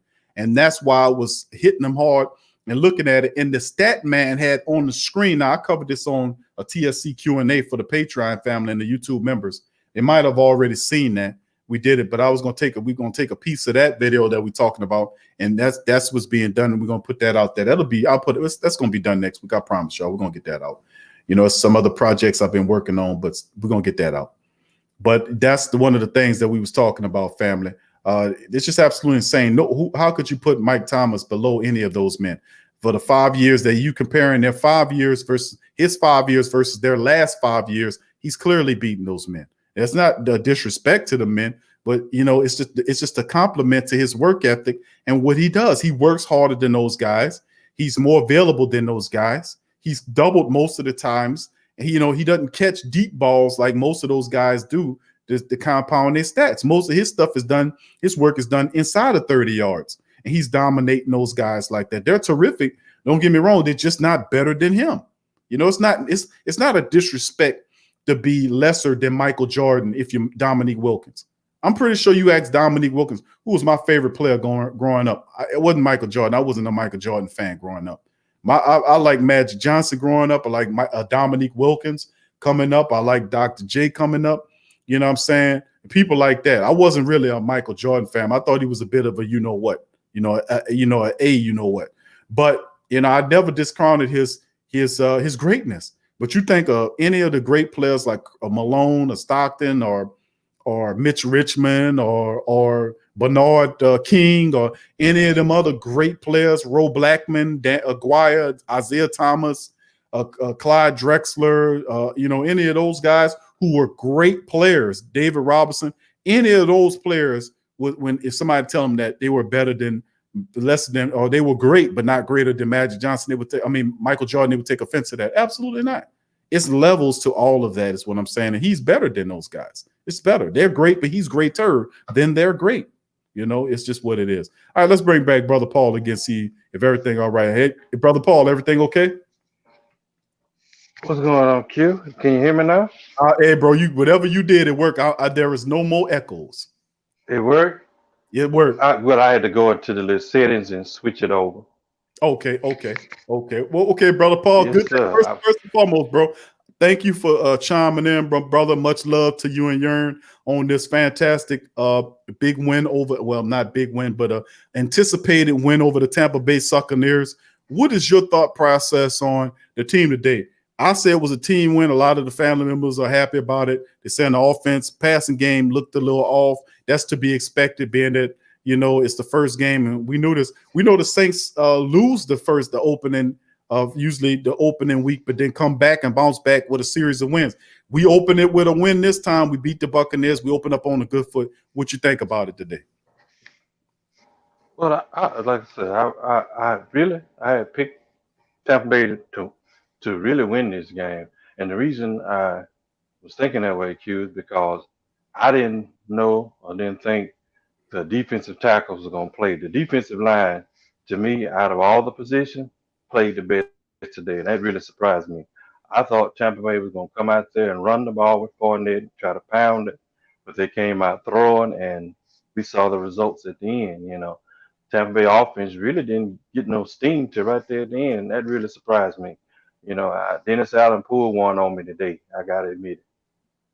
Well, he did. You're absolutely right. With all the stuff that I was saying about the offense, I've got to give credit where credit's due, man. Let me tell you what. I got to give credit where credit is due. Sure. Dennis Allen did a pretty good job. He did a damn good job with that defense today. Really we were saying about him being vanilla with his schemes and unimaginative.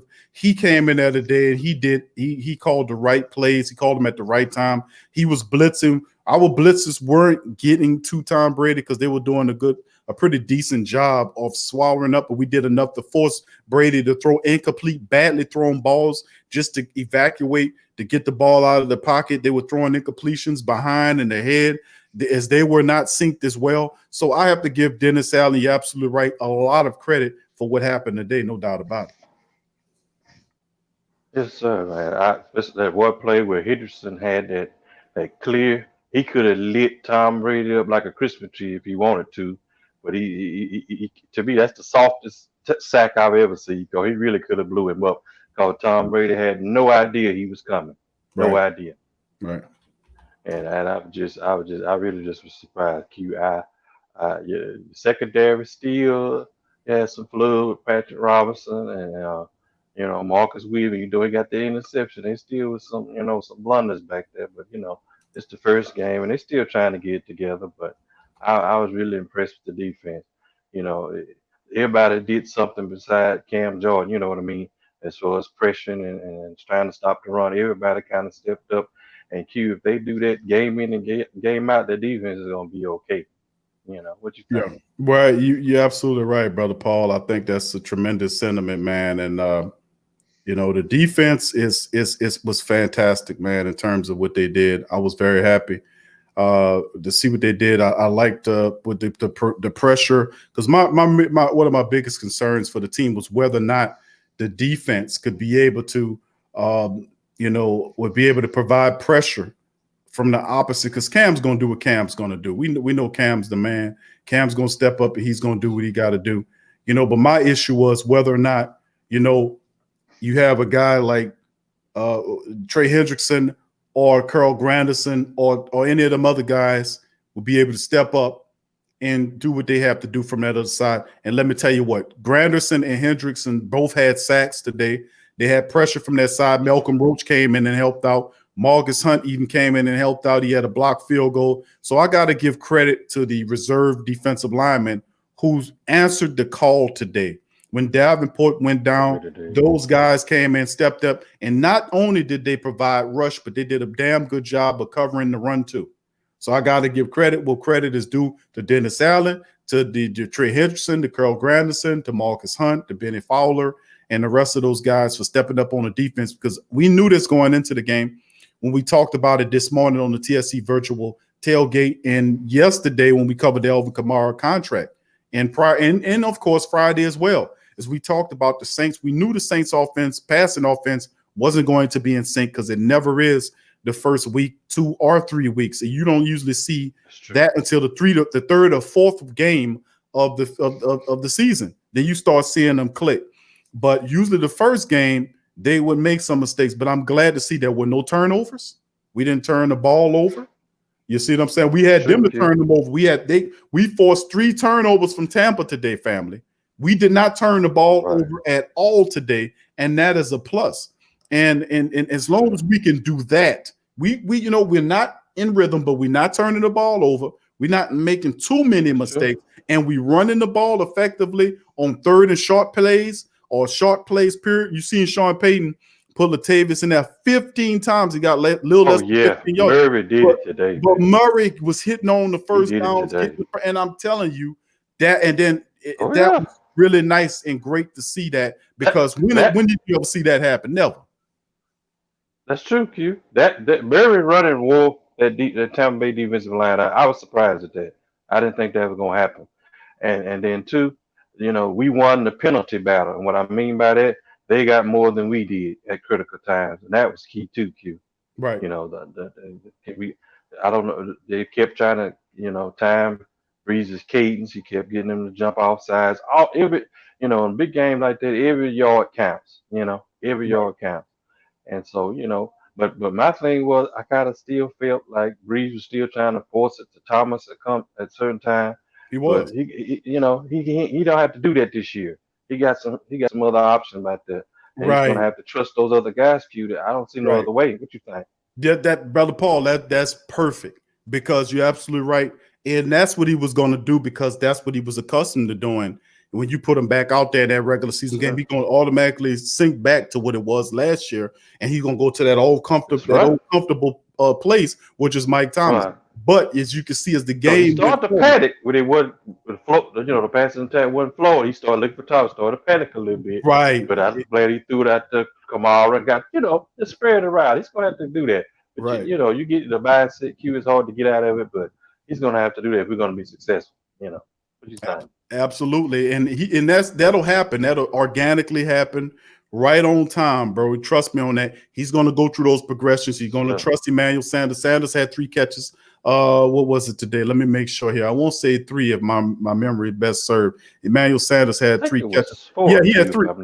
Well, they say he was according to ESPN, they say he was targeted 5 times. He had 3 catches for 15 yards and a touchdown. Mike was targeted 5 times. He had 3 of them for 3 catches for 17 yards. So he hit Emmanuel 3 times for a touch. One of them was for a touchdown. He hit Mike Thomas 3 times for 17 yards.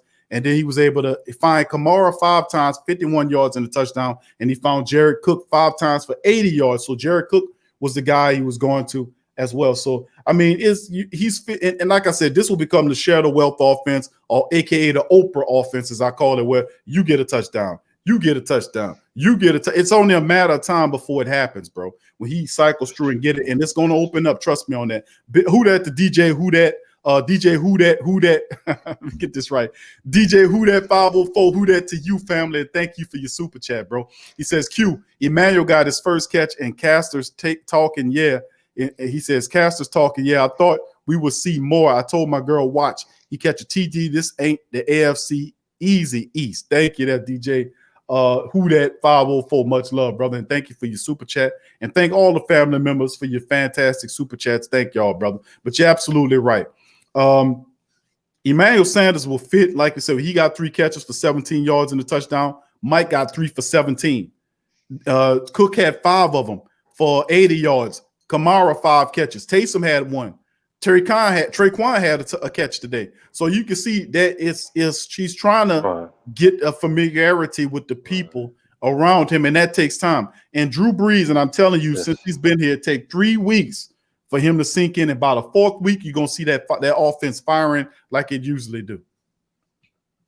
Oh yeah, Q. And like I said, that little play with Taysom Hill where he hit Alvin Kamara. If he just threw it in just a little bit better spot, I think that would have been 6 points. So you get Kamara in a foot race. I don't know too many people that can catch it. You know what I mean? Right. Well, that was the thing too, Brother Paul. If you watch a few of the passes, when Brees was cycle through his progressions, and you will watch if you go back and watch the tape, and all we can see, we can't see but maybe 20 yards in front of them, depending on the view they give you. They don't give you the panoramic view where you can see the length of the field. When we're watching the game, it's pretty much you can see the quarterback and then maybe 20 yards in front of him from a side view. And if you watch the side, they tried Q. I saw them empty seats. They couldn't get me though. I saw. They had there was what the a noise, difference, huh? The noise, right? A big difference. The noise was there. You could see him booing when the officials made the booing, all that. Right, but we knew it wasn't real, Q. Right. I know. the thing about it's like when you look at what Drew Brees was doing when he was cycling through the offense, Brother Paul, and then you could see when he was looking, going through his progressions, you could see Alvin Kamara split out to his left and then turn and wait for him. Usually Drew Brees, when he cycles through his progressions, and he'll go through and then he'll find Kamara before Kamara stops and wait for him. And as you notice, Kamara was at to slow down and wait for him to deliver the ball. A couple of times it got him in trouble, but that'll get better. That's timing. That's timing to go through the progressions, and then that ain't nothing open up. Find Kamara for the dump off so he can see what he can do there. So I mean, that's going to get better. That just takes some time. That's right, Q. But keep Brees. I think 30 is the max. 30 passes a game, that may be stretching it, but you can't. To me, it don't make no sense to have him throwing 30 plus. Q, what you think? Well, I mean, no, it don't. And today, 30 is cool. Maybe 35 is I would take it to. But as a game, 30 attempts is reasonable to keep him underneath. I like how they put Taysom Hill in there. And Taysom Hill threw a pass. He threw a pass for 38 yards to Alvin Kamara, which was those are the type of passes that I would love to see. I would love to see them getting Taysom Hill involved in that way. And that's a part of the Taysom Hill package. Just running all the time. Right. And that's what I'm saying. Listen, if we can't let Taysom Hill throw the ball, family, out of that Taysom package, then I don't want Taysom to do the Taysom package. Because what's going to end up happening is you're going to get him hurt back there. They're going to light him up one day. Light him up. Because when Taysom comes in there, them safeties drop down there and cover him up. They're not scared of him throwing the ball. So if you're going to have the Taysom Hill package, you have to let Taysom throw the ball out of the Taysom Hill package to have success. And listen, I got to give Sean Payton credit. Now, a lot of people say our offense didn't look, passing game didn't look that. I get you on that. But listen to what I'm saying. What he did today by using the running game to counterbalance the passing game is what we've been talking about this whole time. And I have to say it again. He had 3 tight end packages he was running in there today. He had power I formations that he was running in there today. You see what I'm saying? He committed to the running attack to the tune of giving the ball to Latavius Murray 15 times today. Did you know that? For the family members that might have not known the statistics, Latavius got the ball. Awesome. If he got the ball 15 times today versus Kamara, 15 versus Kamara's 12. So, I mean, man, that is phenomenal. A battering ram. Q, you wearing them out up there. Love it. Love it. I absolutely love it. I got to give some credit to the Saints offensive line. They really kicked butt out there. I was surprised, Q. I thought it was going to be like holding penalties, false start. It really surprised me how they played today. I got to admit it, Right. Listen, like I said, it wasn't a pretty affair, but listen, the Saints went out there and beat this team by double digits, and everybody and their mama was talking about Tampa Bay Buccaneers as a team going to the Super Bowl. And y'all remember the Super Bowl is in Tampa Bay City to this year. Right. The Super Bowl is. So you mean to tell me they're going to do what somebody never done before, which is go to the Super Bowl in their own town and then win the Super Bowl on top of that. That's a double never. A double never been done. So Tom Brady going to do what nobody never been able to do, double A that way. So I mean, it's absolutely insane. It's good to see that. And I was telling people, the pressure is off the Saints this year because Tom Brady, Gronkowski, and all that stuff they do in Tampa Bay has taken the pressure off the Saints. Listen, everybody's picking Tampa Bay to represent the Super Bowl, and that's fine. The Saints can assume their underdog role again. We don't have to play as the big chiefs of the division and buy that stupid ass mantra that we used to have that called what was it said when the year everybody was picking us? Make them believers or not make them believers? What? Prove them right. Prove them right. Prove them right. Yeah. No. We assume our underdog role, which is the best role in the history of the organization, that we run unabated, and we are underdogs. And let us be underdogs to the great Tampa Bay Buccaneers, Tom Brady, and all this stuff he got going on over there. Because listen, they're going to be better because Tom Brady's going to be pissed off, and they're going to go into camp Monday or whenever, and they're going to practice like hell, and they're going to be upset. And Tom Brady going to be pointing and fussing and cussing and telling them they're going to be better. The rematch is going to be the game, Q. Yeah, that's the rematch going to be the game. And Tom Brady, let me tell you, if you don't know about Tom Brady is the same, a lot really same. He's Drew Brees like diva'd out. Tom Brady is Drew Brees diva'd out. Very competitive. He's the same as Drew Brees. He's just diva'd out, meaning he's a lot more flamboyant. He's a lot more he's a lot more boisterous and more lit driven. You know, he's a more of a spotlight guy. You know what I'm saying? That's what he is. He's like Drew Brees. He's the anti-Drew Brees as it were. But he got the same work mentality, the same intelligence level, the same drive, the same determination. So when we see the Tampa Bay Buccaneers in the second matchup, it's going to be excellent. But I'm waiting to see that because that'll let you know who is the best team. We are the best team, hands down, been the best team for the last 3 years. And it's about time that we take it to the next level and beat these teams and keep marching on. Next victim is Las Vegas. That's the game I'm looking forward to, Q. I can't wait to see that new stadium, man. That's going to be awesome. Me too. Got to get the Raiders, man. Got to get the Raiders. But you know the Raiders are known to play dirty now. Now, like that, a lot of people might not have mentioned it, but there was a lot of fisticuffs and pushing and shoving with all that. I don't want nobody to get thrown out the game on our team. You know, they got to watch that dirty play out there. What you think? Yeah, you're right. We got to keep our heads, man. No doubt about it. They were able to beat on. We got to keep our heads, Brother Paul. No doubt about it.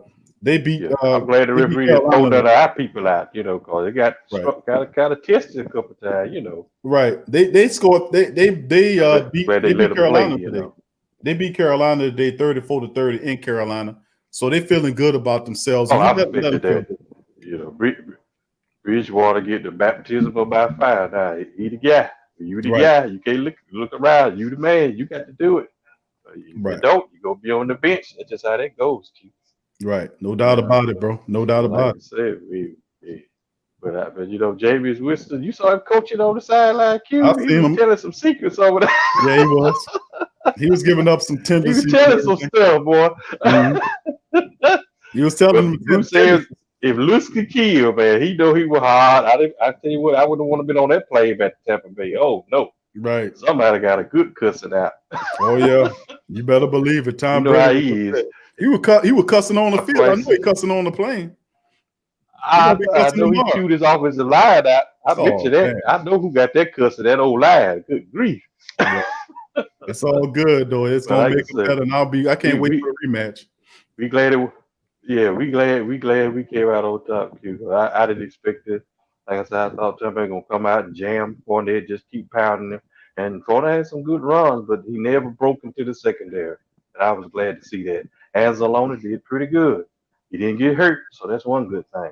So, you know, it really surprised me. Demario Davis was in there tearing it up too. He got a sack today. Yep. So, you know, man, it is out of. I mean, he really coached today. I was glad to see that. You know, and like I say, we got to try to make it 2-0. Q. That's all that's what I want. When you happy, we can be happy now. They make you upset, that makes us mad. You know how they just a family, you know. All right. No, I mean it was the family, just keep it going. Right. Well, Brother Paul, once again, bro, thank you, my brother, for your great call as well, man. Appreciate the wealth of information. And I know if Uncle Paul is happy with the win, man. If Uncle Paul is happy with the win, we all happy with the win because we know the historian gonna bring the fact and the stats. Oh yeah, we appreciate y'all. All right, now who that now? Y'all take it easy, my brother. Peace. All right, that's Brother Paul that chiming in, man. Much love to the great historian of the great Saint Think Tank, Brother Paulie. Always dropping the knowledge. Good to hear from him. Steve Goins, who that to you, says the NFL is still out for the Saints. The refs cheat. 2 of those interference calls were bogus. And Kamara got the third too. Not only they placed the ball on the 1 instead of the 3-inch line. Yes, sir. Steve, you're absolutely right. I was about to blow my stack for that call when they took the points off. That was a 40 burger game. I'm still calling it the 40 burger. The hell with the referees. The call on that call was egregious. The call on PJ Williams, not PJ Williams, keep saying PJ Williams, Patrick Robinson. Patrick Robinson's call was bogus too. He was looking at the ball and looking at the ball comes in and made a play on it. That was not a pass interference. And you are absolutely right. Who that nation, the referees aren't your friend. They aren't your friend. And if you still haven't gotten that after watching all of last season, how the referees did, I even provided the statistics of how the NFL referees were targeting the Saints more than any other team, then I don't know what I can do. If you go back 2 years ago and see how the referees just totally didn't make that call in the Rams game, and that didn't show you that they were against you, then I don't know what to tell you. And the refs are merely an appendage of the NFL's office that's ran by Goodell. And NFL in those levels, Goodell does not like the Saints because both he and Jerry Jones, Tom Benson at the time, didn't want Roger Goodell as the commissioner. They didn't like him. They didn't trust him. Jerry Jones and them voted to get him out of there, but they were in the minority. The majority of the owners wanted them. Goodell remembered that, and he always gives the Cowboys problems and definitely the Saints. He hammers the Saints anytime he gets judgments on players, like last year when David Onyemata got that weed box and he didn't even touch that stuff. And he gave him a game suspension and he didn't even smoke the stuff. You know, that was that. He could have gave him a fine or something. Then he waited 4 weeks into the season after the call came down on PJ Williams. Y'all remember that? When he got hit with the DWI charge, the NFL waited 4 weeks to make a charge to suspend PJ Williams for what was it, 2 games? So, I mean, they always hammer the Saints any chance they can get. So if you don't know about that, now you know. Thank you for that, Steve. Appreciate that, bro. All right, once again, homie, thank you, Big Donovan. Thank you, my brother. Appreciate you. He said I had a roach running around the dome. Go Tigers. What's up, fam? How you doing, bro? He says, notice how many times Kamara got blown up in the backfield. It ain't because of Kamara. I promise you that. It's because the Tampa Bay had no worries about getting beat deep. That's true too, bro. They were blitz gapping. They were blitzing the gaps. You're right. You know, and that's something we're gonna have to show this year, that we can throw the ball. Now, look at this pass. Remember this pass, like it's 2 passes that I want the family. Thank you for that. Go Tigers. Who that to you, brother? Appreciate you. And go Tigers. I'm a Tiger fan too, family. Feel free to join us on the Tough Tiger Talk show. Go Tigers. If you're tough, I know you're a Tiger fan. Tough Tiger Talk. We also do a podcast for that. The link should be in the chat. Join us there. Subscribe to that channel. Appreciate that. Now, just to make mention to go on the back, what Go Tiger was talking about was the fact that you look at there's 2 passes that I want to reference to the great Saint Think Tank. Number 1 was both passes went to Cook. Okay. Now, one of the passes Cook dropped. Y'all remember that pass where Drew zipped that ball out of there and Cook, the ball got on Cook so fast that he was looking at the ball. Because I thought, oh, he wasn't paying attention. He turned at the last moment. Then they showed another reference point where he actually turned and was looking at the ball and just mistimed it. And the ball got through his hands. Y'all remember that? And then another play was when Cook beat that garbage ass Nickelback and they benched him after that. When he beat him deep up the side of the field, Cook. Remember that play? Those 2 plays showed you that Drew's, he got a zip on his pads. That ball got on Cook so fast, he was like, oh, you know, and it went through his hands. And then the other ball, if you watch how Drew threw it, it was real easy, seamlessly how that ball came out of his hands, that deep pass to Cook. And I was like, man, that was pretty, that Drew's got some zip on it. And I know it's just the first game of the season, but he was working on that deep ball throw. And you absolutely right, Go Tigers, that a lot of people thinking Drew won't be able to throw that ball deep and they're going to come up close and play inside of a box or play within 20 yards or something like that, thinking that 20 or 25, 30 yards, thinking that Drew can't push that ball. I'm telling you, that's a fatal flaw. Drew was in practice. He's throwing the ball beyond 40 yards. He worked on that arm. And I'm telling y'all, go back and look up the articles. We covered it on the show, by the way. The deep ball is back with Drew, bro. He knew about it. He went and worked on it, and he developed that arm, and he's been throwing that deep ball. Trust me on that. You know, there's footage of him throwing 50-yard passes. Now, thanks to his strengthening coach, worked on his arm, got his arm right, and it should be good enough to go into the season. But we don't anticipate him throwing 10 to 15 deep balls a game anyway. 2 or 3 balls a game going deep, 45, 50 yards is cool. But he has worked on that deep ball throw, bro. He is actually singing that sucker. Thank you for that. Jim Kev says Brady's going to have a grind with the NFC South. Even teams that go 3-11 in the NFC South will play you tough. You're absolutely right. The Carolina Panthers were garbage for many years while we were batting their head, batting their head in the ground. They still come and play you tough toward the back end of the season. And we usually finish up against the Carolina Panthers, and they be trying to win. That's like their Super Bowl.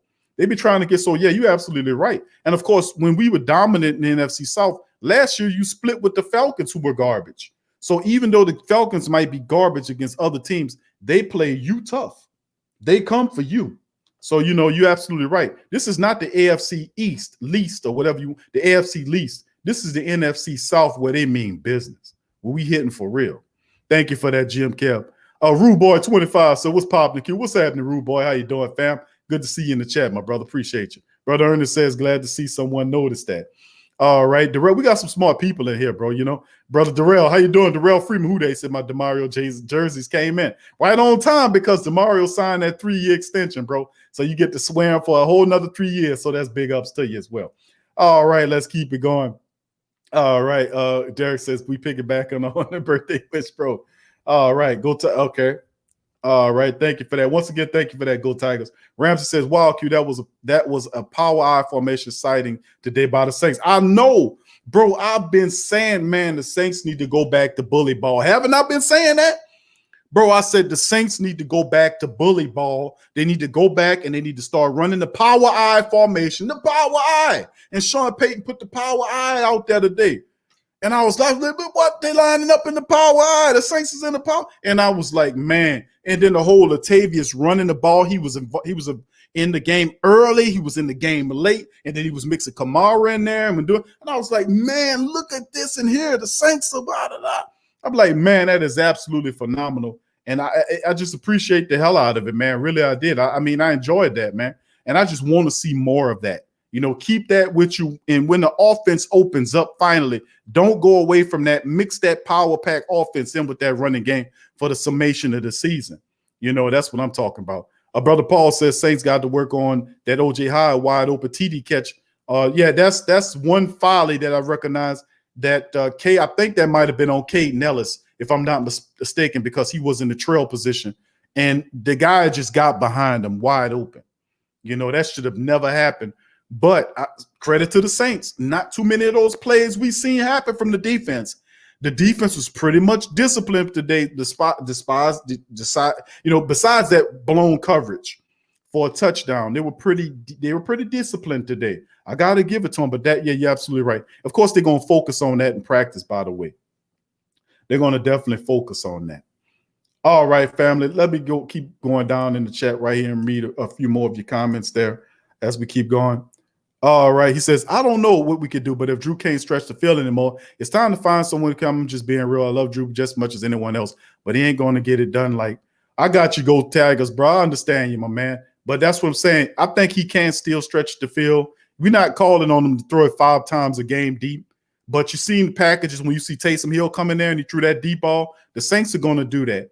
But Drew Brees did show you this year that he is in practice and he has worked on his deep ball and bringing that to his arsenal this year. And, of course, they're going to throw Taysom Hill in there for a deep ball throw as well. Arnold Landry, who that he said, I love the win Saints had today, but I would like the Saints to stop without – okay, Arnold says, okay. I love the Saints, but I would like to see less screen passes. Thank you, Arnold. Thank you, buddy. Appreciate you. Arnold said less screen passes. Thank you, Arnold. I've been saying that for a while. Like, listen, man, let's get away from that screen and let's get back to that power wide formation. That's what I've been saying. Let's get back to it. Why? Obviously, because with the power eye formation, the Saints happen, and you open up them 3 tight ends, you put that fullback in there with that Latavius Murray, man, you ain't – listen, and you run against that Tampa Bay Buccaneers with that power eye, you're going to have some success with that power eye. And then even when you can get all of them to drop down because you're working on it, then you open that top up and go on top up on them. But yeah, I think that they need to decrease the screen game a little bit more because most of the teams they're playing, the linebackers are a sideline to sideline. It's you're not going to beat them. You got a fast team like that with linebacker sideline to sideline. The only thing you can do is power that ball at them, right at them, bro. You do that, you're gonna have better success than trying to run sideline to sideline with screens on the fast defense. That is a recipe for disaster. It won't work. Thank you for that, Arnold. Appreciate you, bro. Thank you for that. Derek Allison, what up, D? How you doing, my boy? How you doing? My brother Derek Allison in the building. Good to see my brother in there. Who that to you, bro? Hope everything's well with you and the fam, bro. Who that to you? All right, let's keep it going in the chat as well. Big ups to the rest of the family members chiming in on this one. GM Kev says, okay, we bought you to knock guys out. We'll gladly take the penalty. All right, Hardy, Hendy, and Newton. Good to see you, family. Say Saints just proved that we can win at home without fans, and Tom Brady isn't the end all. Who that? Thank you there, Hendy and Newton. Big ups to your family. Thank you for that great comment there. Much love to you and the family members as well. All right, Wiley Coyote's in the building. What up, Wiley? Wiley said the Bucs defense had the Saints dialed update all day. This could be a problem in the future. Yeah, well, I mean, you're right. The Tampa Bay Buccaneers defense, linebacker-wise, they were playing really well, man. They were playing really well. And the Saints definitely going to have to make some adjustments. We still have some stuff we got to clean up. But it was a team effort, I think, and that's what I was saying. If the Saints are going to win, they got to win as a team. Winning as a team meaning making interceptions, and not only making interceptions, to turn the field into short yard. You shorten the field. Like if you catch an interception there, you steal a momentum from the opposing offensive team. You flip the field, we get better yardage, which probably turn into a touchdown or a field goal. You get points that way. Or if the defense do what Janoris Jenkins does, what he intends to do his entire career, he's got to be like, with that pick six, he's up there now. I think he needed like one or two of them to be like number 2 or 3 in the NFL for cornerbacks that get pick sixes. He does that a lot. He got one today. He read the quarterback's eyes, stepped in front of it, and just took off. So he had one. And when defenses can convert interceptions into touchdowns, like the Saints defense, and then give sacks and get turnovers, 3 turnovers, and then the special teams will block field goals and fumble recoveries to help assist the offense with short fields, you're gonna help the team win. And then, of course, special teams with kicking field goals. If the offense can't convert those possessions into touchdowns, then the special teams have to come in and get points. The Saints did all of that today. They weren't perfect. The offense wasn't perfect. No stretch of the imagination. But they won as a team, and I think that's a major thing that we need to look at here. You're right. They have a lot to clean up, bro. No doubt about it. But it was a team win. It was a big team win today, and I actually thought it was pretty good. Thank you, Wiley Coyote. Great comment, bro. Let's see. Fournette said 5 rushes, 5 yards. Okay, yeah, Fournette, that's what he gave, bro. It wasn't all that. The Saints stuffed them. The Saints are one of the best. I'm telling you, they're going to be number 1 in the NFL when it's all said and done this year. And stopping the run. The Saints are no joke interiorly. I'm telling you, you cannot run on Malcolm Brown, David Onyemata, Sheldon Rankins, Shai Tuttle, Malcolm Roach. None of them dudes. You can't run on them dudes in there. And then the Cam Jordan is just as good as the pass rusher is. He's also a guy that plays the run really well, too. He's excellent. You cannot run on the Saints, man. Not on the inside. You're going to have to try to bounce it outside. And Alex Anzalone and Demario Davis going to catch your ass. So, I mean, man, listen. The Saints are for real with the run, bro. It's been, what, several years since we allowed a 100-yard rusher? People not recognizing how really good the Saints defense has gotten because we pay attention to the flubs of the secondary. Well, that's going to change this year. You got a lot of brains back there in the secondary, and I'm expecting the Saints pass rush to help out a lot this year. Last year wasn't bad. They were still top 5, top 6 with sacks last year. I'm guarding for top 1, 2, or 3. You know what I'm saying? Because if you're the top 3 team and getting sacks in the league, or the top 1, I want them to go for number 1. Because if you're firing off and you're getting sacks and you're the top team, that helps us in big games. It helps us in our Super Bowl push. That's what I'm looking at. But yeah, they absolutely shut Leonard Fournette down in the Superdome, family. They shut him down in the dome. And that is good to see. All right, let's keep it going. Tyra says grilled skillet stars and spaghetti squash. All right. Tyra, what you cooking, girl? She over there cooking something. All right, let's keep it going, family. Let's get on down here And I'm going to give a few more shout outs to a few more family members. Then I'm going to play some interviews from Coach Payton and Drew Brees. I got that charmed up after I get down here in the chat. And then we're going to call the end to it here. All right, let's keep it going here. Let's see, where was I at? Philanthropic, Philanthrodox, who that to your family says, let's see, my first time going to Mercedes-Benz Superdome was in 2019, Saints versus Falcons. SBOTS, I missed that energy. Yeah, bro, me too. The people, without the people, it ain't the same, man. You know what I'm saying? It's not the same. You got all that fake stuff going on. It's almost like a Hollywood production. You know what I'm saying? But it's what it is, man. So we can shake this stuff, man, and get from up under all this crap we got going on in the world right now, family. You know, we're gonna win though. A Gundam says God help the Bucs. If the wide receivers wear their hearts on their sleeves with Tom Brady, if they do, Bucs will have a long season. And Tom Brady can be a jack. You know what? He's a guy that will definitely. If you was watching, I was watching Mike Evans look at Tom Brady like he was made of gold, like he was mesmerized. Did y'all see that? When he was standing next to him, he wasn't doing what he was, missing this, that, and the third, and all that kind of stuff. And he was standing up like Tom Brady was made of diamonds. He was mesmerized by him, like he was a big old swirling hypnotized sign or something. He was, and Tom Brady was talking to him, so he was actually mesmerized by Tom Brady. So we'll see hopefully Tom Brady could treat these young wide receivers right, man, and treat them right is all I'm saying. All right, let's keep it going there. Tuck Graff, what's up, fam? Say Saints win Atlanta, Carolina, Bucs lose, Cowgirls losing, good times. That's right, Tuck Graff. Who that to your family? Good to see you. All right, Frederick Savoy Jr. says, who is Tom Brady? Who that say you're going to beat them Saints? Thank you, Frederick. Who that to you, my friend? Appreciate you dropping in. Troll Blue, what's up, fam? Said Mike Evans, too. I heard Lattimore held him to nothing. Yeah, Lattimore shut Mike Evans down again. The only touchdown in catch I think he had one catch, and it was a touchdown, and he beat Demario Davis in the back of the end zone for that play. And the ball was thrown so accurately because I think that was DJ Swearinger who jumped straight up in the air, and the ball just went over his outstretched fingers, and it landed right in the corner with Evans, who caught it and dragged his feet in the back of the end zone. That's why I would say that's what Tom Brady does, man. He's really accurate that way. He'll find you. And it was a tough throw and a real good one, but he found him in the back of the end zone. And that's the only thing he had. And that wasn't on Marcus. That was on Demario. And you don't expect Demario to cover Mike Evans anyway. That's a mismatch of epic proportions. Deputy Mario, we'll say that, Deputy Mario. They said, I can't see your phone number at the top of the screen. Oh, no, Deputy Mario, we in a different system, bro, for today's affair. We're doing a different system. If you want to get in, there's a link that I'll put in the chat, and then you can hit that link, and then you'll be able to jump on and be able to get on the show. So appreciate you, my brother. Thank you for chiming in.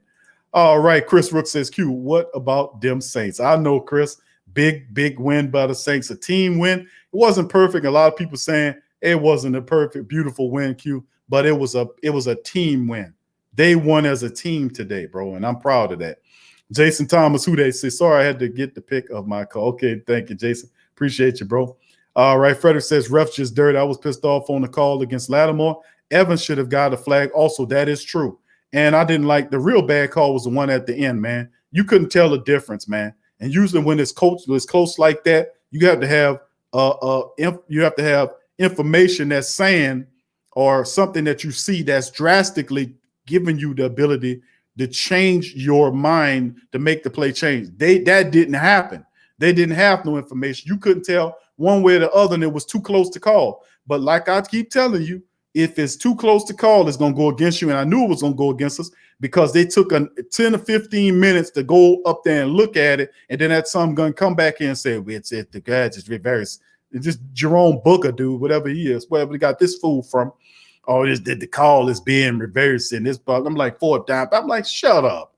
That's a touchdown. I still say it's a 40 burger. The Saints put up a 40 burger on the stinking, rotten Tampa Bay Buccaneers. And then no matter what you do, it won't stop them. You can't take that W off the win list, baby. They could take this L home and eat that L like Jameis used to. Well, you can eat that L as opposed to eat that W. Anyway, let's go we got a couple of family members going to chime on. Yeah, first we got Donald chiming in, and then brother Freddie going to pop in after him. So we're gonna bring in Brother Donald now. How you doing, Brother Donald? How you doing, my family? What's going on? Nothing much, my friend. How you doing, Brian? What do you think about the Saints win today? It was good. It's a good one. It's a good team win. Okay, all right. Okay, yeah, and that's my thing. Good team win. Offense, passing attack, still trying to get the rhythm, trying to get his legs. We already know that. Well, But, first of all, it's week one. First of all, week one is for sloppy for everybody. So first of all, September is going to be preseason for mostly everybody. So we might see this next week. By the time October comes, we'll probably see it get going. Yeah, no doubt about it, man. We're gonna, like I've said, 3 weeks, say 3 to 4 weeks before you see the Saints. Usually 3 weeks before you see them of game action, before you see the Saints gel into the shadow wealth offense we used to. Yeah, but also this though, Tampa Bay is that man. They're good on defense. I give them credit. I give them credit on that. They're good on defense. The problem is they kept turning the ball over. Well, we forced them. That we got what 3 turnovers. Yeah, I know that's fine. 3 turnovers. You win the turnover battle, you win the game. They have it. Yep. 3 turnovers versus no turnovers. And the Saints were able to get 3 sacks on Tom Brady. They would get to him today. Yep. And I thought we had 4. I thought we had 4. We should have had 4 or 5. Yeah, we should have had more than that. Yeah, you're absolutely right. We should have more than I'd say what they did, Trey Hendrickson, they took away a sack from Trey Hendrickson. I was looking, I was like, man, Trey Hendrickson should have had 2 sacks. How did they take the sack away from Trey Hendrickson when Tom Brady threw the damn of the ball? He was in the grass when his knee was down before he threw the ball. It's like, that's in the grass. That should be a sack. How did they not count that as a sack? I don't get that. They just hit him with the penalty, but didn't give Trey Hendrickson a sack because he had a sack straight up. I thought it was intentional grounding. That it was intentional grounding. He should have still gave him the sack because I mean, come on. I mean, that wasn't on the time. Brady had another pass where he threw was an intentional grounding too, and he was looking for him to flag, and they let him go. But stop the game to take touchdown off the board from the black and gold though. Oh, I know that Kamara that's a touchdown, man. Oh yeah, you miss that. Well, they're gonna call that in 21 seconds after the game, man. Get out of here, man. Anything to pull you off the board, bro. They've been pulling touchdowns off the board. Then we show some terrible calls. And I'm talking about we have the guys covered. Our heads are turned to their side, and they still call. I'm like, man, get out of here, man. I don't get it. I don't know either, bro. Only thing I know is that we got to watch out for that this year, man, because it's going to happen. We just got to play above the referees like we did today. They couldn't hurt us today. They couldn't do nothing from them. They took a touchdown off the board, but that's par for the course. If y'all go back in your Saints brain, you remember that they was taking touchdowns off the board for the Saints all last year. Of course. Always. So that don't change a bit. So all right, right. So I mean, Donald, go ahead, break it down for me, bro, today. What's your favorite plays? I know we got some things to clean up. That Broncos that Buccaneers defense is a that linebacker core is pretty solid, man. Devin White is good, man. Yeah, I mean, fast. They're fast. Levante David good. He's good. Shaq Thompson good. Jason Pierre-Paul good. They're gonna be good. I mean, they're gonna be good. Problem is they can't stop the run. I think that's what teams are be on now. See, I mean, if you got a running back that can just pound and ground on them, I can see you can get them. Because with the Saints, you can't do that on them. You're not gonna be able to run the ball on them. I mean, it's pretty obvious. You're not gonna be able to run on them at all. So the thing, it was never about their run defense. It was about their pass defense. Now you see it. And now we have a number 2 cornerback. How did that happen?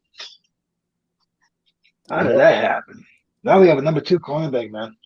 What took so long for that to get figured out? Well, I mean, that's the thing with it. We were fortunate a year ago to be able to land Jenkins with just a waiver claim. We didn't get any picks, and we knew sooner or later he would come around. And he was, he looked pretty good last year, but man, one full season underneath the training, he read that pass, picked that ball up, and listen, Jenkins, when he put his hand, the Jackrabbit put his hands on him on the ball, ain't no dropping, no touchdowns. He took No. that some gun to the house. And big credit to That's Marcus Williams that played really well too. Marcus Williams He did did besides the good. little penalty. He had a great Besides game. besides the penalty, he did all. Marcus Williams had a pretty solid game. He had an interception back day. He made several tackles today, and I got to give credit to Marcus Williams. So a lot of it's just I was happy, man, satisfied as the team win. It was good. But Donald, bro, but yeah, that was excellent, man. But in moving forward.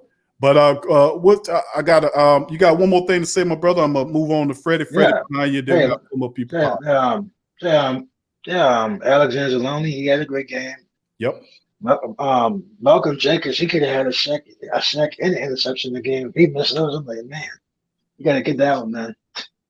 He didn't get neither. So yeah, he was a step slow on that interception, man. Yeah. I was looking at that. Yeah, bro. but he looks great. He looks great. So I mean, there's nothing you can convince me on that. I mean, then they say he's old and slow. I don't see it that way. He looks great out there. Jenkins he looked real solid out there today. I got to give him that. That's what I was saying, man. Saints defense stepped up, and like I said, 3 turnovers on against them. You turned up, even though you were still kind of trying to get your rhythm together. You forced them into 3 turnovers, and you give up the ball no time, man. Come on, you're gonna win every single time, and plus you control the clock. I have no complaints whatsoever. I have none. This is the other team win. And then look at Leonard Fournette, look at Gronkowski, Mike Evans, Chris Godwin, Shady McCoy. I mean, all these rivers at Tampa, and then you even get the football. I mean, get out of here, man. Right. Yeah. Yeah. I'm like, what? Then you got Cameron Brake. He's another one.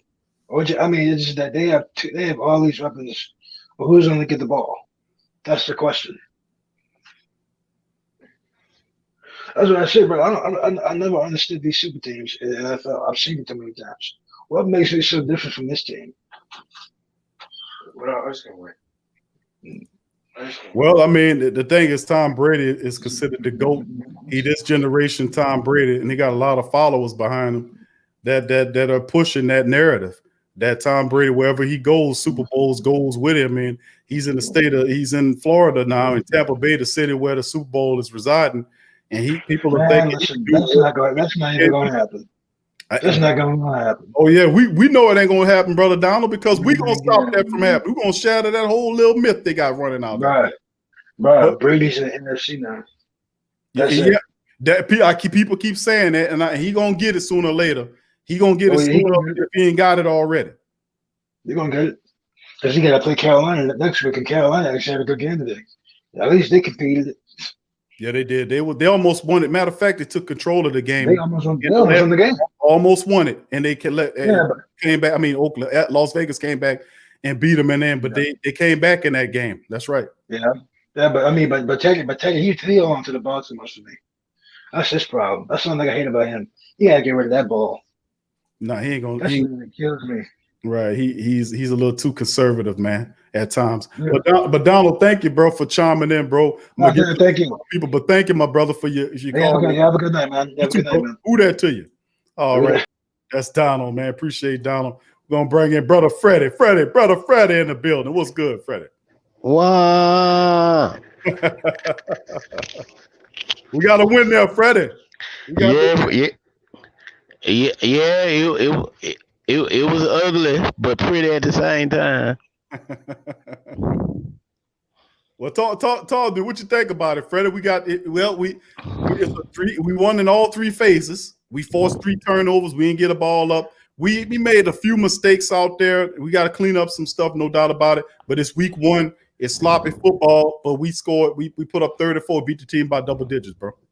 Yeah. I take that. I get a special teams a A+.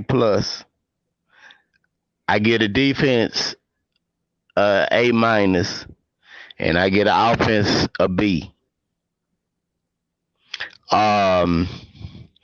For a while, Sean Payton complacency kicked in, and he started that running Kamara, 2nd and 8, 3rd and 3, and I don't know how long it take you to realize they linebackers ain't nothing to play with.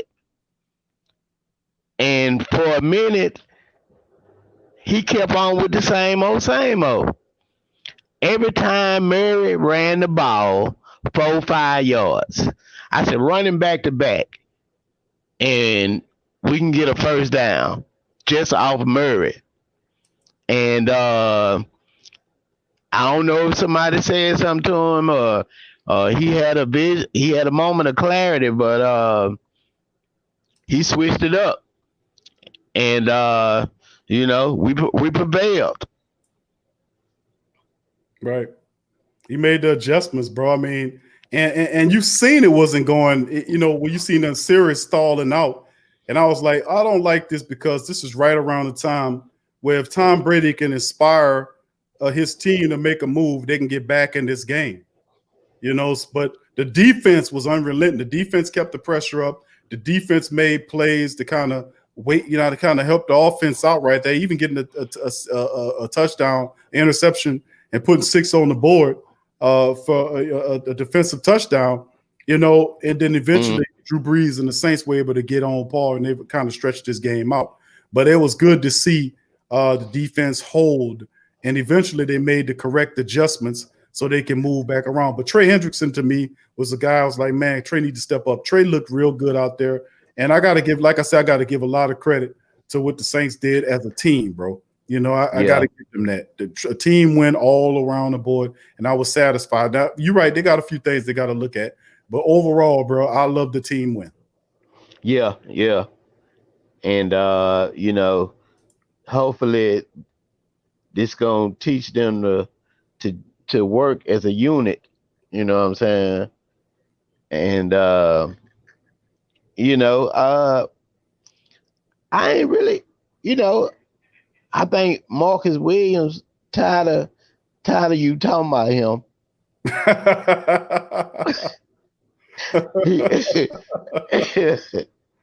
You know what I'm saying? Yeah, he got him one, and I was like, I wonder what Q think about this one. Yeah, and Jack Rabb done his thing. Now, Lattimore gotta learn to keep a level head, but at the same time, the job of the defensive coordinator and the coach is to bestow that type of wisdom and knowledge into a player, whether he young or a vet. You know what I'm saying? Mm-hmm. And then that translate into that player understanding and mastering his position and craft.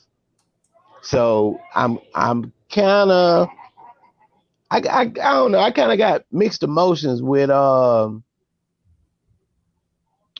Dennis Allen. He called a decent game, but I was missing Greg Williams today. Okay. Exotic blitz. I mean, it's just see. I come from that old school era. The Dome Patrol. I like linebackers and safeties to lay that wood on you. You know what I'm saying? And the game that kind of got semi-soft defensively. You know what I'm saying? It's more quarterback friendly. It's more player friendly. We ain't trying to break nobody's neck or nothing, but I love to see people eat a little pavement every now and then. and I'm tripping off I'm like, it ain't but 83 people in the dome, and these boys jumping outside. So just imagine when we get to go back to maximum capacity in them 140 decimals in the dome, and you can't hear nothing. Yeah. So I was riding the ebbs and flow of the game, you know what I'm saying? But overall, I was pleased, and my score prediction almost came through. And then I saw Brady trying to chit chat with the refs, and I said, "Uh-oh, they finna start cheating us. We need to run the score up to take the refs back out the game." You know what I'm saying? But we we know there was some foolishness with that last Kamara touchdown or whatever, But yeah, we pulled it off. Well, I mean, yeah, and see, that's a shame, bro. That we got to feel that way about everything. Big ups to the family members joining us too. BPW 2001 and the rest of the family members. Thank y'all for y'all support and joining us today. Ash Rim and the rest of the family, who that to you? Good to see you. Just a second there, brother Fred. I'm gonna comment with you, my friend. Restoring Hope 365. Thank you, family. Appreciate you. Your support. Much love to you, my man. I'm also from the Lower 9 as well. So, big ups to you as well. Good to see you there, brother. And the rest of the family members, James Combs, Freddie Savoy, Slick Rick, and the rest of the family. Brandon Cormier, good to see y'all in the chat as well. Big ups to the family members. But yeah, brother Freddie, Jamming and the rest of the family is good to see you. But yeah, brother Freddie, you're absolutely right, man. It's like it's week 1, and a lot of people just happy that we coming out with that everybody's healthy. You still won't check on Mike Thomas to see what his situation is, but I think Mike will be all right. His foot didn't get totally trapped up under a lot of people having concerns about that. And Ty Montgomery, we're gonna know more about that at least Monday or Tuesday, whenever we get briefed about it. We'll know more about it, but hopefully none of that will be an issue, and we'll get those guys back on the field, man, so the Saints can keep rolling. Because we're gonna see Las Vegas next, and they put up 30-something points, just like the Saints did, and Gruden thinking he the man and everything. So we got to deal with them next. But tonight, man, the Saints put it on the Bucs tonight. I appreciate it. They knocked Brady on the ground. They shut down Mike Evans. They let Goodwin caught 6 passes, but it was an ineffective 6 passes for like 70-something yards, no touchdowns. So they let him run around in there. He just didn't get in the end zone. He didn't really do too much for him. O.J. Howard made a play behind him on stuff like that. But outside of that, the Saints, man, I'm good. I'm happy. Yeah. Man, what I really like about this victory, Stephen A. Smith, with a straight face, set up and said that Brady is going to have an MVP caliber season, and all them weapons going to have New Orleans defense scrambling like mice with the light on. And my jaw hit the floor. I'm like, dude, you don't have an inkling of who that nation is. And so I can't wait till tomorrow and hear these 1,000 excuses they got for Mr. Tom Edward Patrick Brady. I'm gonna sit there and laugh because yeah. Like I said, we really didn't lay the blueprint when it come to him. You in the NFC South now. Everybody in the NFC is fast and hard hitting, and all it takes is a constant rush. Father Time is gonna eventually rear himself, and I seen it today. I saw it before he left New England last year. And enough of these boys get to putting these licks on him, he gonna wish he had hung his cleats up. He wanna chase records, and you done picked the wrong division to do it in, though. Well, I mean, he was gonna come here regardless. To be honest with you, there, brother Freddie, regardless, because the truth was he was looking at the Saints vacancy. If Drew had left, he would have came to New Orleans. So he had his eyes on NFC South regardless. Yeah, I know. And But remember, we covered that in the previous shows, but then they had an article that was released. What was it, yesterday? That said that Brees was going to sign with the Saints. Brady would have signed with us. Had Brees retired, and I was like, I said that weeks ago. That's why he waited for Drew to make his decision before he went to Tampa Bay. He wanted to, and they signed for basically the same money. You know, it was a 25. They're getting basically the same deal, 2-year deal, $25 million. Two playable years anyway. So, I mean, we would have ended up with a Hall of Famer regardless of which one we'd have gotten it. So, you know, like I always like the kid in an alternate reality somewhere, Tom Brady is the Saints quarterback. okay. JT Raider, we got him coming up behind Freddie. Brother Freddie, we got one more person behind you. Hold on there, JT. We're going to get you in there. But go ahead, Brother Freddie. We're going to bring on JT in just a minute after you get done. Okay, yeah. I want to know, how do we approach the Raiders with this vote of confidence they got today, and then they want to break. They're going to be breaking in their new stadium with us. So that's like two events that, I think gonna have them kind of motivated. And like you said, John Gruden, I know his head really big right about now. So he gonna try to pull out some stops, and they are pretty decent. I ain't sold on Carr, and they got a lot of youngsters too. So how facing them look next Monday?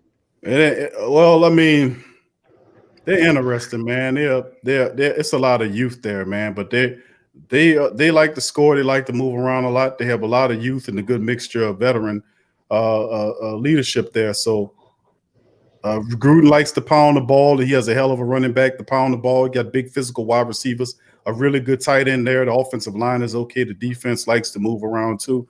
A lot of youth in the defense as well. So, a similar philosophy can be employed, and I think should be duplicated going into the Rams game. Into the Raiders matchup. The Saints have to bring their running attack. When you go on the road, you got to bring that running attack with you, and then work the back of that offense, the passing offense, off of the running game. We got to be able to continually to dominate and use the running attack to control the clock and not make turnovers. No turning over the ball, forcing turnovers out of Carr and the rest of the Raiders offense, and getting stuff out of them and being opportunistic on that defense. Is a similar effect that what we have today, a little cleaner, but the similar effect. No turnovers, control and domination of the clock, control and domination offensive line of scrimmage, defensive line of scrimmage, capitalize off of their issues and their problems, force them to have the turnovers. And more importantly for the offense, still use that running attack. Bring that running attack down there, because you're going to need that running attack against the roll. And a sidebar note on the Raiders is the fact that the Raiders have a brand new stadium down there. We all know that. We also know that when you get a brand new building like that, the NFL tends to then favor you, and the Raiders are not going to be a losing ass team in that building. If wink, wink. You know what I mean? Wink, yeah, wink. I know Wink, it. wink. I know it. You got what I'm saying? So we know how this is. I'm keeping it real. This is a real show. We're not going to sit up here and spew this nonsense that the networks have, because if they wanted to hear that nonsense, they go turn on some commercial garbage like ESPN or Fox to hear that tripe. Here you're going to hear the real. They got a brand new stadium out there. The referees is an appendage of the NFL. They do whatever the NFL tell them to do. That's why they part-time workers. They don't have no brains in themselves. They go up in the booth. The NFL tell them what to do. They used to lie about that up to last year when they say, "Oh, we don't tell the referees nothing." And I said, "Well, why they got them earphones with the mic attachment piece where you can talk? Who you talking to on there? Who they talking Who to? you talking to?" And then they had admitted that we give guidance. Oh, you give guidance? No, you telling them what calls to make. That's why the Saints end up on the wrong side of the stick most of the time, because the game is very micromanaged. They wouldn't dare leave most of those calls up to them brainless referees out there operating. And then for those people that say, "Well, Q, the referees have a tough job," miss me with that. They have 1,000 goddamn camera angles out there where they can go and look at these calls and make the right calls. You both know that. So we're gonna come up off this nonsense and keep it real. They got a brand new stadium out there. The referee's gonna be looking to cheat them out there. Would cheat against the Saints out there was stupid. So keep an eye out. All of the Who-Dats out there, keep an eye out for dirty ass calls from the referee staff, whoever we get next week, out there in Las Vegas. I'm gonna get you wrong. You know, it's the casinos are crooked anyway when you go up there anyway. So I mean, the bottom line is you in Las Vegas. The crazy part is for years the NFL ran away from Las Vegas. They didn't want to be known to be tied to Las Vegas. Now they put a team out there. Now they allow a team out there, and the NBA out there playing. They won't put summer leagues out there and all that kind of nonsense. And what you know going on in Vegas, you know what's out there. So we keep an eye out on what's going to go on in Las Vegas, and look out for dirty referee alert. So I'm gonna sound the alarm right now because we ain't previewing the yet. But I'm sounding the alarm right now to the rest of the Who-Dat Nation for dirty ass referee alert. Dirty referee alert. Dirty referee alert. You're going down there to Las Vegas to play them people. They got a brand new building. The NFL will not let them have a losing season in that brand new building. Do you hear what I'm saying? We talking economics now, and that's how they play ball. But Brother Freddie, thank you for your comments and your question, my family. Much love to you, my friend. And we got a great win tonight. Who that to you, brother? For sure. Who that? Thank you, bro. Peace. Hey, Brother Freddie. All right. What's going on, fam? We got JT Riders in the building. What's up, fam? Welcome to the Sports Coma. How you doing?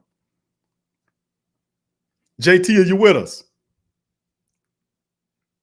All right, JT been on hold for so long. You can't hear me, JT. JT, I had you on hold for so long, brother. God damn. How you doing, brother? So good, man. Hey, y'all got a good win, man. I appreciate the loss to the Tom Brady because that means New England to me. I don't give a damn about him. Brother, you pointed on so many objects, like I don't even know where to start. Like, I want to point out like the green laser, like the laser pointer, like we had in Houston, in Mexico City. So let's go to how you gonna point out? And he pointed on it. Last caller that they said about the Raiders. Derek Carr. Somebody else mentioned, dude, Henry Ruggs. He's the real deal. You know what I'm saying? And I mean, I'm gonna follow you. You, dude. I've watched the last hour of your show, and you guys and your fans have been very respectful, and I appreciate that, dude. That's awesome, man. You know, in the time that we're living in, that's yeah, you don't see that very often, dude. Isn't that something, bro? Yeah, it is, dude, and I really appreciate that. But next week, what do you think, Derek Carr? You've got, and I've struggled with Carr. You know, people say, nah, he's not an elite quarterback, but nah, dude, he's good. He's elite. He just had no weapons. But Henry Ruggs, he's faster than Tyreek Hill. You know what I'm saying? Yeah, you got it. That dude. I remember Ruggs. See, I'm an LSU Tiger, bro. Tiger fan. And I've been following Ruggs when he was with Alabama, man. And he is an absolute he's a weapon, bro. So I mean, you got to watch out for him today. He had 3 catches for 55 yards. I was looking at the Raiders. The Raiders put up 34 points on him. And Derek Carr, he had 239 in one score, 22 of 30, 239, 72.6 rating. Yeah. So I mean, not bad, but I think that the strength of the Raiders, I'm looking at their offense goes through Josh Jacobs, bro. It is 100%, and it should be, dude. I mean, they should go through Josh Jacobs. Derek Carr, if you remember a few years ago before he broke his leg, he dove, you know, you remember that sideline, he literally fucking just dove. Right. I get it, but at the same time, we need that back. But I mean, I'm kind of scared that Carr is sort of like Brady, sort of getting You know what I'm saying? Too pass happy. Carr has the mobility. People don't realize Carr can run. You know what I'm saying? Like, they don't realize Carr has the ability to run. Like I said, dude, I'm rooting for you guys, dude. The Saints. I love the Saints. Like I said, I grew up in Pensacola, Florida, man. You guys are amazing, dude. But I was born in Maine, and yeah, the silver and black just enticed me. You know, yes. When was that turning point? It was always there. I don't know. You know what I'm saying? I can't tell you when that turning point, when I was a Raider, but I'm always, you know, I'm good people, you know, nonetheless. So. Well, bro, I mean, the Carr thing, and to be honest with you, bro, about the Raiders, man, and you know, I know The secondary scares me. It really does. It has for like 3 years. And Drew Brees could light us up, dude. Well, I mean, bro, listen, I'm gonna just keep it honest with you. There's a lot of bright spots on this Raider team. It's still not complete. They're still not a complete unit. He's still working on it, and I think they had a lot of talent. He shouldn't have got rid of. I think Mac was a bad decision. He should just pay the man. I mean, he was fantastic. They decided not to. They got rid of him, and then they made some other moves. And then Gruden got Gruden guys in there. That's pretty much what Gruden was doing. He got Gruden guys in there, and that was his charge. But if you look at Derek Carr is not. He's not the dude that's not Gruden's quarterback. Gruden wanted Mariota, and Mariota got injured, and he had to put him on IR. But he was all so goo and gaga over Marcus Mariota. He loves Marcus Mariota, and Mariota went down, and he has to settle with Carr. But, and that's what it is. But he got weapons all over. Henry Ruggs, Darren Waller, those guys are fantastic. Dude, Darren Waller is nobody's talking about him this year. They're gonna know about him this year. They're gonna know about Darren Waller this year. Not too many people know about him. He ain't a household name yet. I thought they learned about him last year. You know what I'm saying? No, he got to do it again because people are like, you know how I go, bro. You know, that was just an aberration that year. You know, anybody can have one good year, but I'm telling you, the kid puts together another solid campaign like he did last year. They got to start talking about this kid. He's phenomenal, man. And like I said, they have weapons there, bro. I just don't think the Raiders are 100% there yet. You know, but I agree with you. Got what, 10 damn years? How many years? He got a whole decade to get it done. He ain't in a rush to get it done, bro. I mean, he got 10 years, man. I'm like, damn, wow. Exactly, dude. Nah, I appreciate that, man. That's awesome. That is well put to the point, and absolutely 100%, dude. Hey, bro, and another thing, bro, like I said, you got some talent on the defensive side of the ball that he did pick up. I do like Jonathan Abrams. I like him a lot. The guy they picked up from Cleveland, what's his name? Kowalski. He's a really good player as well. Eric Harris, who used to be a former Saint player, who's down there. That's safety. Yeah, Eric Harris was a former Saint. I always like Eric Harris. He just didn't have anything. Was Collins is good. Nassib is yet to show what he can do yet. So Hurts is there. So man, y'all got some players, man. What's his name? Colin Farrell is another dude. So it's quite a few people, bro, that the Raiders have on defense. They got to clean it up, man. But I'm telling you, they're still a work in progress, bro. You know, what is Gruden? What is his third year now? Is this how long has he been there yet? About 2 years. 2 years? 2 years, yeah. Okay, yeah. I agree with you as far as Harris. If Harris would have sidestepped like a half an inch to the right, he would have destroyed that dude. You know what I'm saying? Like the score wouldn't have been close. You know what I'm saying? He would have popped the ball out. It would have been gone. But yeah, no, I totally agree with you. I want to believe, but yeah, the like you said earlier, I think you were talking about as far as the new stadium. We want to prove we got our first win. You know how that go. Come on, JT, keep it real. Oh yeah, you know dude. how that go.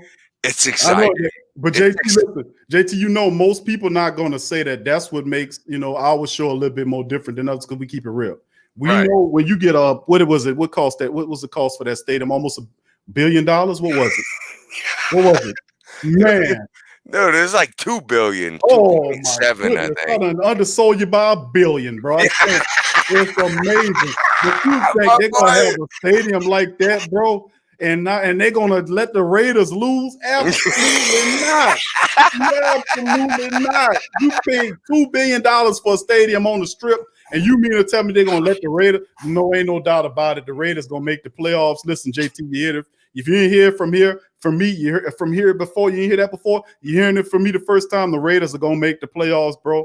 Listen to me. They're gonna make the playoffs. I'm telling you, bro. It's just too much money at stake. And not because the NFL gonna throw them a layup. It's because that's actually a pretty decent team. They just got to get it together.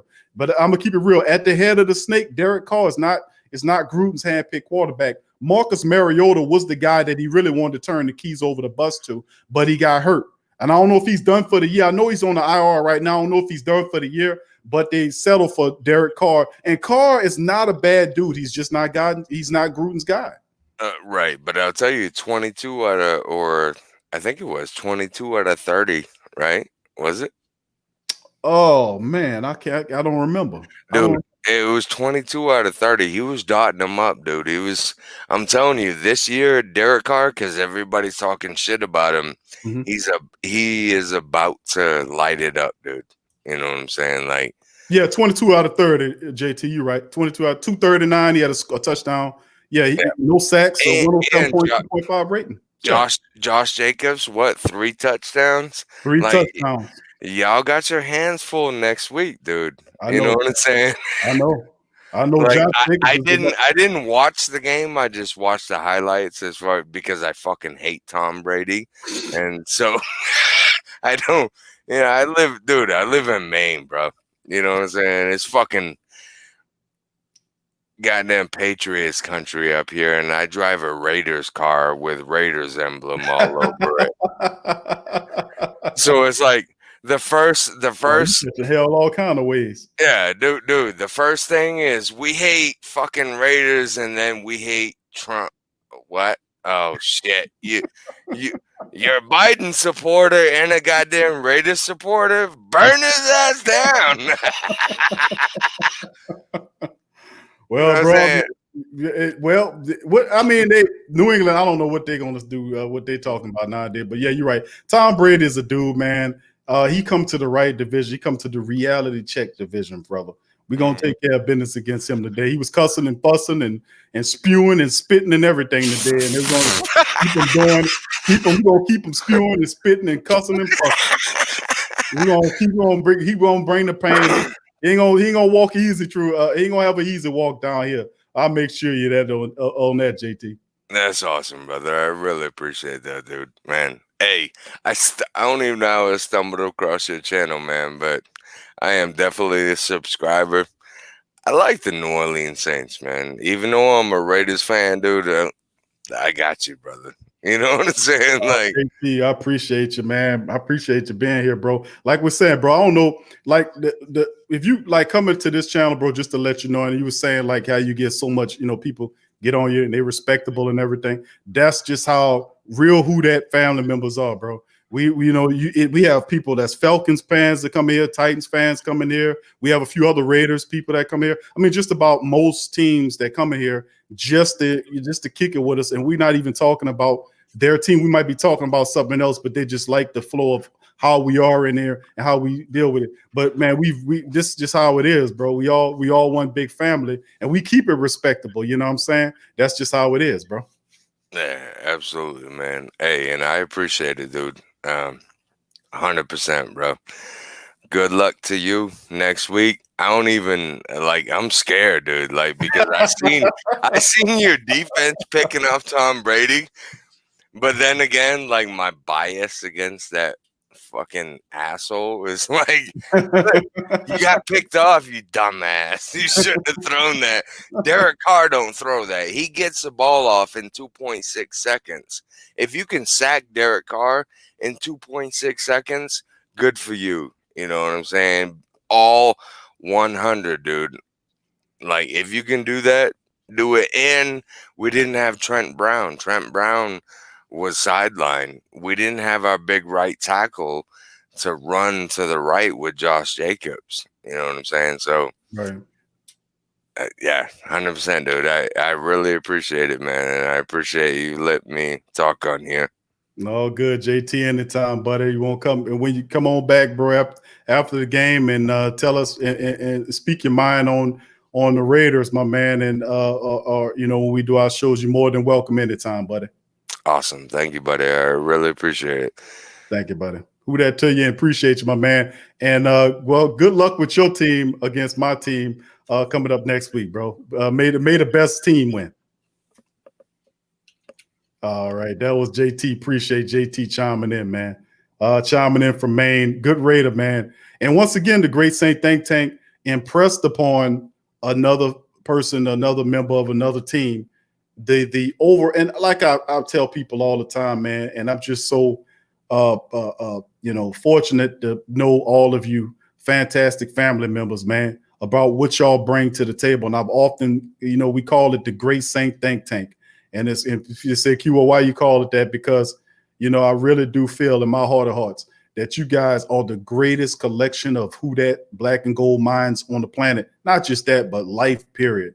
We all are different ages, different colors, different backgrounds, but we all in here respectfully and lovingly having a conversation passionately about the black and gold. And then we got family members chime in that's Raiders fans and Titans fans. And listen, you know what happens, bro? We win everybody over, bro, because we the best of the best in terms of people, in terms of family members, and that follow the team. And I'm just telling you, man, I'm just happy that and put y'all, man. I always speak how I always tell y'all, thank y'all, and I love y'all, and I appreciate y'all because I really mean it. All right, let's move here. We got another caller. Thank you, JT, for that commentary, my friend. Appreciate you. We got Big D chiming in. What up, D? What's up with it, Big Q? What's happening? Can you hear me? I can hear you fine, my brother. How you doing, bro? I'm pretty good. Just trying to check in with you a little bit. Yes, sir. Yes, sir. What's your thoughts on the game today, bro? Man, it was a good game. I enjoyed it, man. Man, hold on. I still feel like Brees kind of he a liability to me, man. I mean, he really not mobile, man. It just I think everybody else kind of really helped him out today. I mean, the defense played good, even with the offensive line. The offensive line is not going to win every time, man. You got pros on both sides of the ball. And Tampa Bay defense has Devin White. Us being LSU friends, we know what Devin White brings every game. You know what I'm saying? Yeah. So he gonna bring that heat. And if your quarterback don't know that, or if he can't move or scramble or try to extend the play, it's gonna be a problem every time. Correct. You're right, bro. But Latavius Murray had a good game, man. Just kind of solid, picking up the little 3 and 4 and 5 yards. He had a great game. But like I put on my Facebook page, I said Tom Brady, welcome to the South, man. We're gonna put them hands on you. It's not easy going for you no more. You're gonna catch it down here. You know what I'm saying? And, I agree with you, D. And the defense, Marshawn and Jackrabbit had good games, man. You know what I'm saying? Yeah.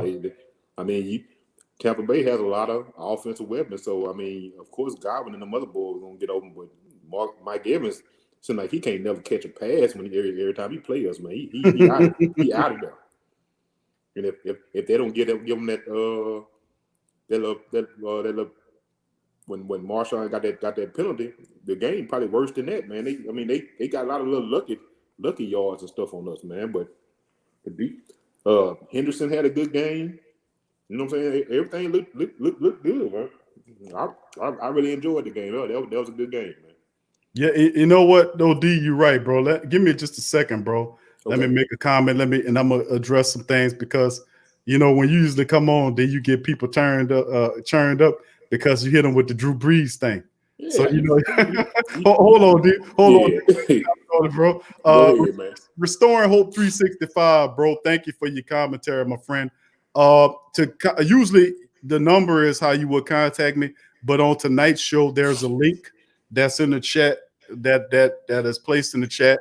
You hit that link, and then it'll get you on the show just in case any of the rest of the Great Saint Think Tank and the Who That Nation family members are on right now. Please feel if you want to get on the show, there's a link in the chat. You hit that link, and it'll get you into the conversation like Derek. You can catch on like Derek and JT and the rest of the family members that was on tonight as well. But coming back to you though, D. You're absolutely right. The whole dynamic, how the team won with the team, as a team, offense, defense, special teams played well. Pass and attack definitely have to get it right. The Saints ran into a wall in the middle of the game after coming out. They had to make a few adjustments, get back to running the game, busting it open. But yes, you're right. Drew Brees is 41 years old. He's not nearly athletic as he used to do, but you got to give him some kind of credit. He did scramble today for a few yards. To get a few yards outside the pocket. A few is more than 2. A few is 3 yards, man. You know what I'm saying? I can tell you, D. I can tell you how many that he got today, bro. You know what I'm saying? Yeah. I know it won't do no good. I can tell you, and you gonna just look past it. But what? Let me ask you. But D, let me ask you this: why do you feel like? Okay, listen, because you tell me, look, Q, and why you say he's athletically not there? You say he's a liability scrambling wise. What you mean, D? Man, everything, man. It's not. Listen, man. I am not a Drew Brees hater. I got plenty of Drew Brees jerseys. I got custom jerseys. I done put Cool Breeze on back of them. I was a Drew Brees fan. I'm a Saints fan first. I watch football, man. You can't. You're not finna. I don't live in the past. Though. I'm not the cow. I stay in Dallas, but I'm not a Cowboy fan. I don't live in the past, man. You know what I'm saying? It was a point in time where Drew Brees made players around him better. That's over with, man. We don't have that no more, man. You know what I'm saying? Drew has to have good players around him. It's to a point, man. Taysom had to get in there and throw the ball long, man. You know what I'm saying? For one play, then you got people talking about Taysom is the future QB. Man, Taysom is an offensive weapon, man. He is not your future QB, man. You know what I'm saying? He good. But when a team make a whole game plan for that boy, you know what I'm saying? It's gonna be different, man. You know what I'm saying? It's cool for a couple of gadget plays here and there, but when you try to do that stuff every play, man, it's not gonna work, man. It's gonna be different. It look like steak, but that's baloney, man. You know what I'm saying? That's baloney, dog. You know what I'm saying? It looks good. Yeah, it's cool when you got a couple gadget plays, but that's not gonna work for no whole game, man. I love Taysom. Taysom is a good dude, man. He's a good player. He's an excellent addition to our team, man, but he is not your future QB, man. You know what I'm saying? You got Jameis Winston back there. Yeah, Jameis threw 30 interceptions. He threw 30 touchdowns too, man. You got some players don't throw 30 touchdowns their whole career. You know what I'm saying? Mm-hmm. Taysom threw 15 passes last year. They talking about he your future QB, man. Stop it, dog. You know what I'm saying? He done threw by me and passes me. You done threw, man. You know what I'm saying? Like, come on, man. I love Drew, man, but it's over with, man. It was over with 2 years ago, man. You know but D, he still the deal with Drew Brees is why everybody big on Drew is because and I'm probably not going to give your opinion on this, bro, because you already had this set for 2 years ago, and you probably was seeing what I seen like in the playoffs, like when I was watching Drew in the playoffs, and it dawned on me, it was like an epiphany when I seen him. I was like, oh my goodness, and I was like, oh no, and I seen it was like, man, Drew can't do it no more. That's how it hit me in the Vikings game, because I seen Drew, and Drew was doing his best to will that team to victory, but he couldn't will them to victory anymore. And I seen that, and I said, oh man, it hit me rough that I seen, because he was really out there trying to do it, but he couldn't do it. And when I seen that, and I was like, wow, Drew, is it over? Then he retired. Then Sean told him to come back. He took a long time, some time before, it was weeks before he decided to come back, because he was really retired. And people was like, well, Q, he wouldn't listen, I'm telling you, when he was in that Vikings game, he couldn't will him to win. He couldn't. He was doing all that he could, but he couldn't will him to win. Now, is it a difference now that I see is that the Saints would still win a Super Bowl with him? Derek, I say this, bro. They can win a Super Bowl to get him if they give him the running game. They gave him all the weapons, the best offense that he's ever had before. And I still say with his intelligence, his accuracy, and all the weapons he have and a balanced attack with the defense playing well, special teams there, you know, I still say not only can he win the Super Bowl this year, but they can repeat next year. And about your Taysom Hill question, I agree. I've been saying that about Taysom. I've been saying Sean Payton been lying to people about lying to Taysom Hill. How do you say that Taysom Hill, not that he's like? And I said, bro, listen. And I told people, listen, family, listen to what people say. Don't listen to what they mean. Listen to what they saying. And I said, Sean Payton said that Taysom Hill is Steve Young. Not that he's like Steve Young or he has Steve Young-like qualities. He basically called him Steve Young. Then comes back around and begs Drew to come back while asking Teddy to resign while telling him that he's the heir apparent. But he's doing that just to get him to sign on the dotted line. He paid Taysom Hill $16 million, not so he could be a quarterback, but so he could be the utility player that he is to do all that. And people saying, well, Q ain't gonna play him that much on special teams. How many times y'all seen him running down on special teams today? You've seen him out there on special teams today. I told y'all he was gonna do that. You know, but you ain't surprised me on that. Me and you are lying on the Taysom Hill thing. But go ahead on the Drew Brees. Comment on what I said about Drew Brees, bro. And him having the best offense, him having a running attack and a defense and the special teams, and that he can get it done that way. It's like this. I'm not saying we can't win a Super Bowl. In 2009, we won because of Drew Brees. If we win this year, it'll be in spite of Drew Brees. You know what I'm saying? Because he's not what he was. He's trying. His effort is there. He's doing everything he can, but Father Time is undefeated. I don't care who you are, man. You know what I'm saying? That his arm is not going to get better from last year. You know what I'm saying? It's not going to get stronger. You know what I'm saying? He ain't going in the cryo tank getting better. He's not eating spinach or gene splicing or something, and things will get better, man. Things got to be perfect, man. Sean Payton was at the edge of calling a bad game today, man. You know what I'm saying? But that running game was helping us out, make all them little swing passes that Kamara was getting, man. I'm talking about they was on top of that, you know what I'm saying, from the door. And like it used to be where Brees was hitting Kamara straight, but like when Kamara was open, he was missing them. And then when somebody was right in his face, that's when you hit them. You know what I'm saying? It's a nice 3-yard loss and all that, man. You know what I'm saying? Right. I'm a Drew Brees fan. I had like I told you. You know what I'm saying? But I see what it is, man. You know what I'm saying? Even Jordan got old. You know what I'm saying? He the GOAT. You know what I'm saying? I mean, but if Jordan would have had a team, had some players around him, he could have very well went to a championship. Say, for instance, if you'd have took Jordan, like you had a LeBron situation, you had older players and you put them together with veterans there, and they were still very much you can get enough out of them to push past to get to the big dance and win. If you'd have put him with a competing team, he could have went and won extra championship. He went to a bottom feeding team that have no talent. But be that as it may, just the dynamic is different. And you're right on the Father Time scenario that nobody beats Father Time. But what I'm saying is this is a very rare occurrence that you have a quarterback as great as Drew Brees.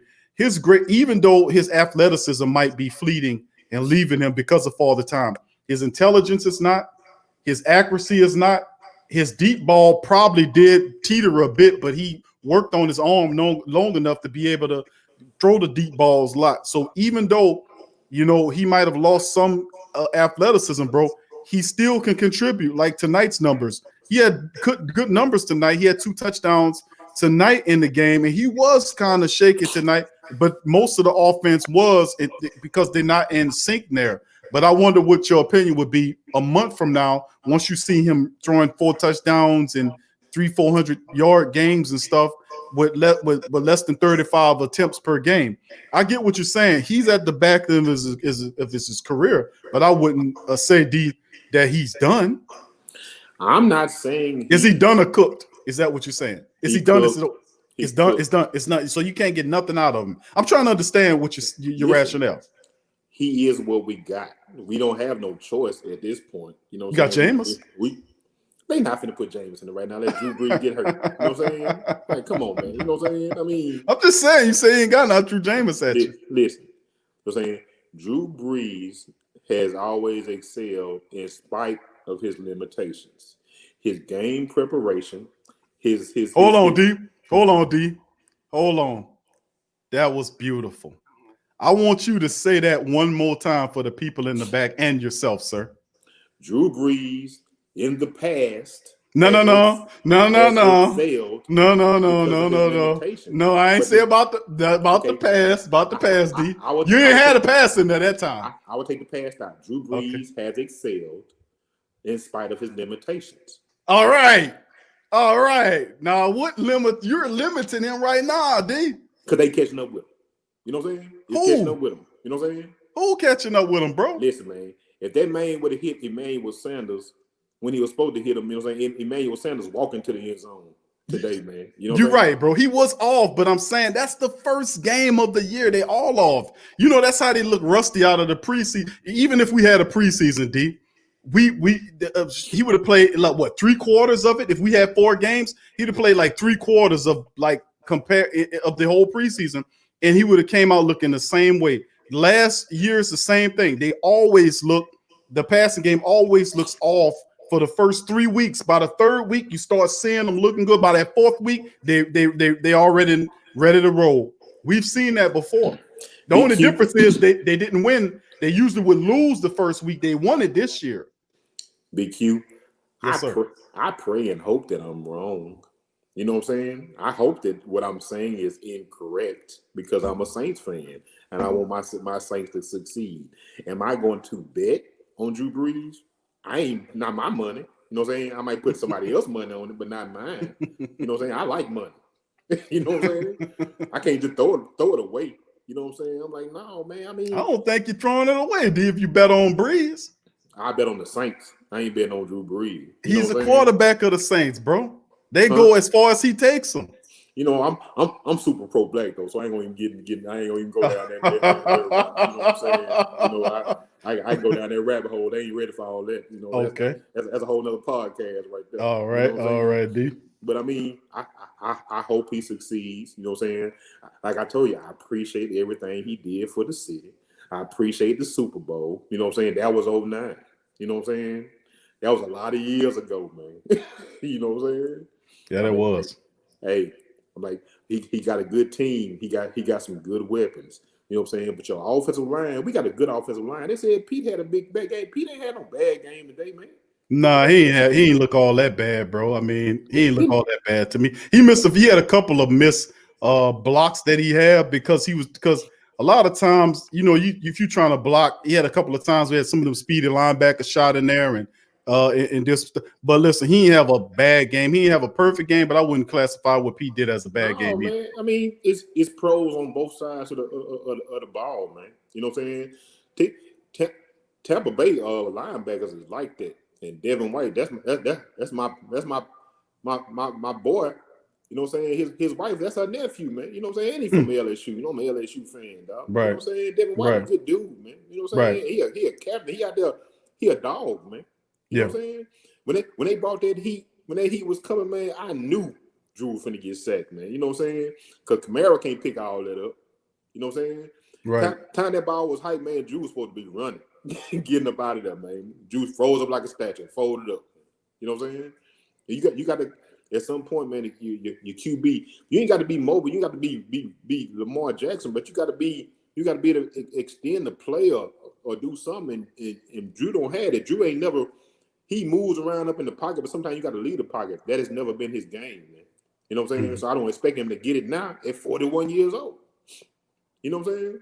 So that's not going to happen every game. But when you have a game that comes with a game plan, like the Vikings did on our ass, you know what I'm saying? It's going to be a problem, dog. You know what I'm saying? Right.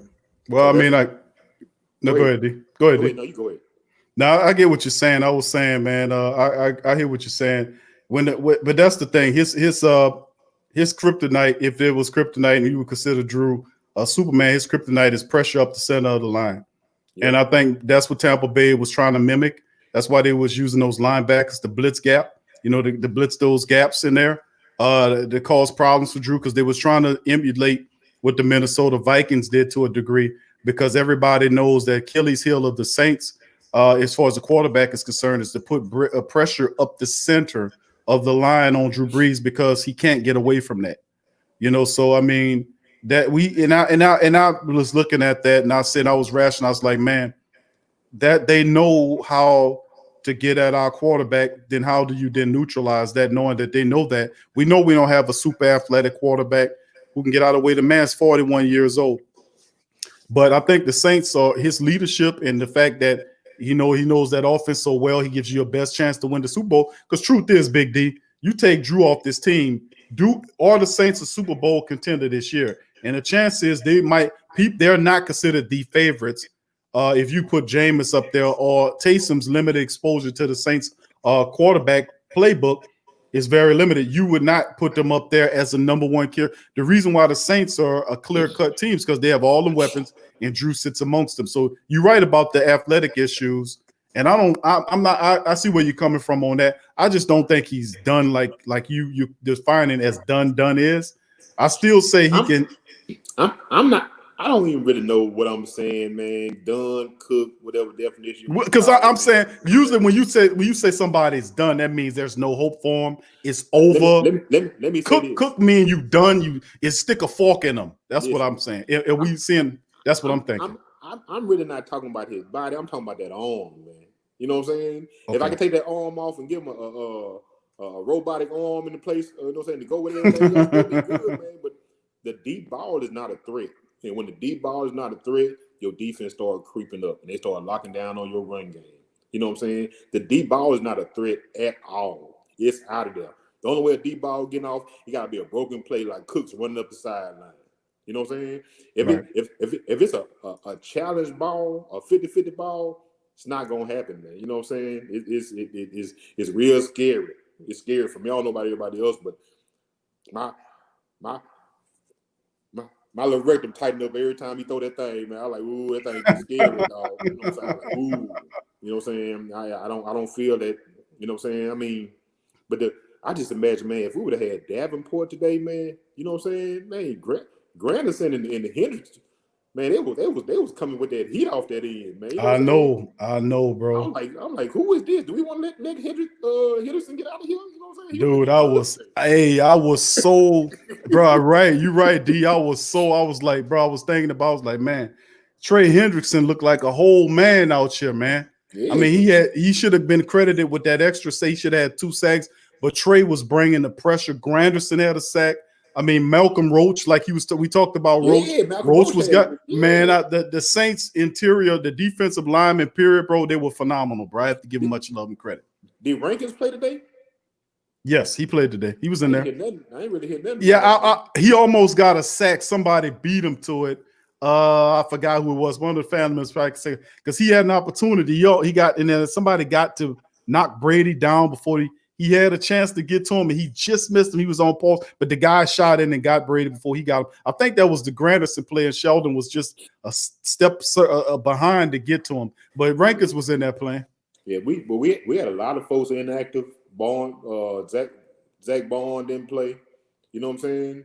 And man, that boy, what's number 11? The returner. Harris, Deontay Harris. Man, Deontay be getting them little kick return, them little 17, 18 yards. Man, all that make a difference, man. Yeah. All that make a difference, man. It was a good team game, man. You know what I'm saying? Even Brees, man, for what he did today, I can't take it from him, man. I would like to see Alvin get a little bit more, but he got them touchdown. I don't know why they took their last touchdown. It sure wasn't enough to take that touchdown away, unless you had a camera on the ground so they can see the space between the grass and his foot. You know what I'm saying? I'm like, but hey, it is what it is. I mean, the game was won anyway. You know what I'm saying? So it is what it is. But I ain't gonna talk you off, man. You know what I'm saying? But you know what I'm saying? I love the show. I love calling in. You know, I got to put that heat on Brees every time I can. Man. You know what I'm saying? So I need my family to go and come to the realization so they ain't heartbroken when it really hit, man. Because I'm riding with him this year, man. But if he come back next year, I'm gonna be so hot, man. I'm gonna be fire hot, man. Well, if you win a championship, bro, we win a Super Bowl, which we will. We win a Super Bowl. Drew, in my opinion, Drew has to come back to defend it. Remember what happened with Elway back in the day? And you're going to still have a lot of those people. You're going to still have those guys on the team. You look at the offense, you're going to still have Emmanuel Sanders. You're going to still have Taysom Hill there. Jared Cook will be gone, but Troutman and Hill will still be there. I'm going to have to check on Hill. I think Hill might be gone. I think he got one more year left on his contract. I have to check on that. But you're still pretty much going to have the same veteran staff. Jenkins will be there. Demario will be back there. Cam's going to be there.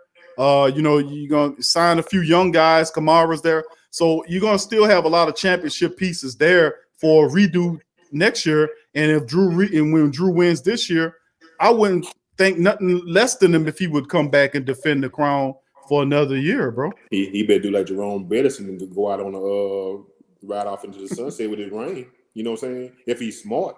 But we know he ain't. I mean, he ain't gonna say he ain't smart. You know what I'm saying? But he ain't gonna do that. You know what I'm saying? That's what I would do. Because you got money.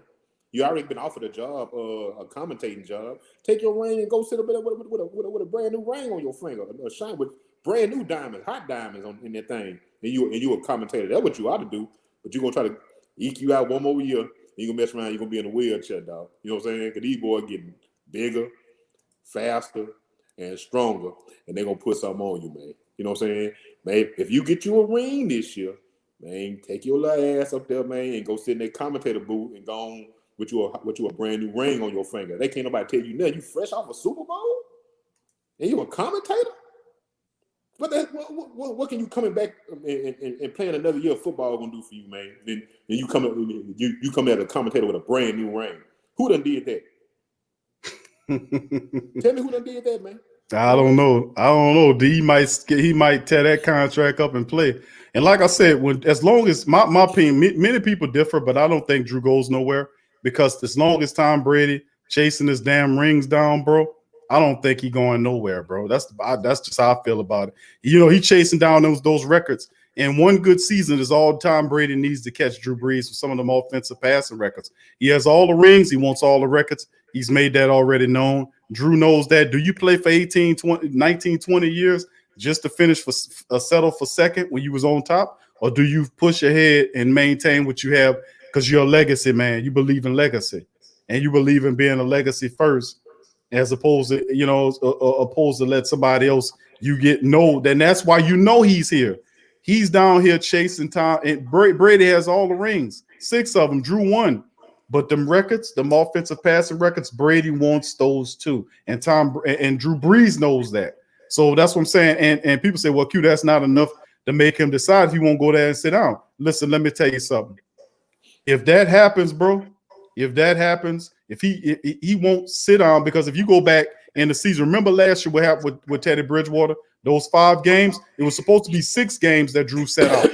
Yep. Remember what happened? How did Drew get in? He came back early because Drew Brees forced his way back in there.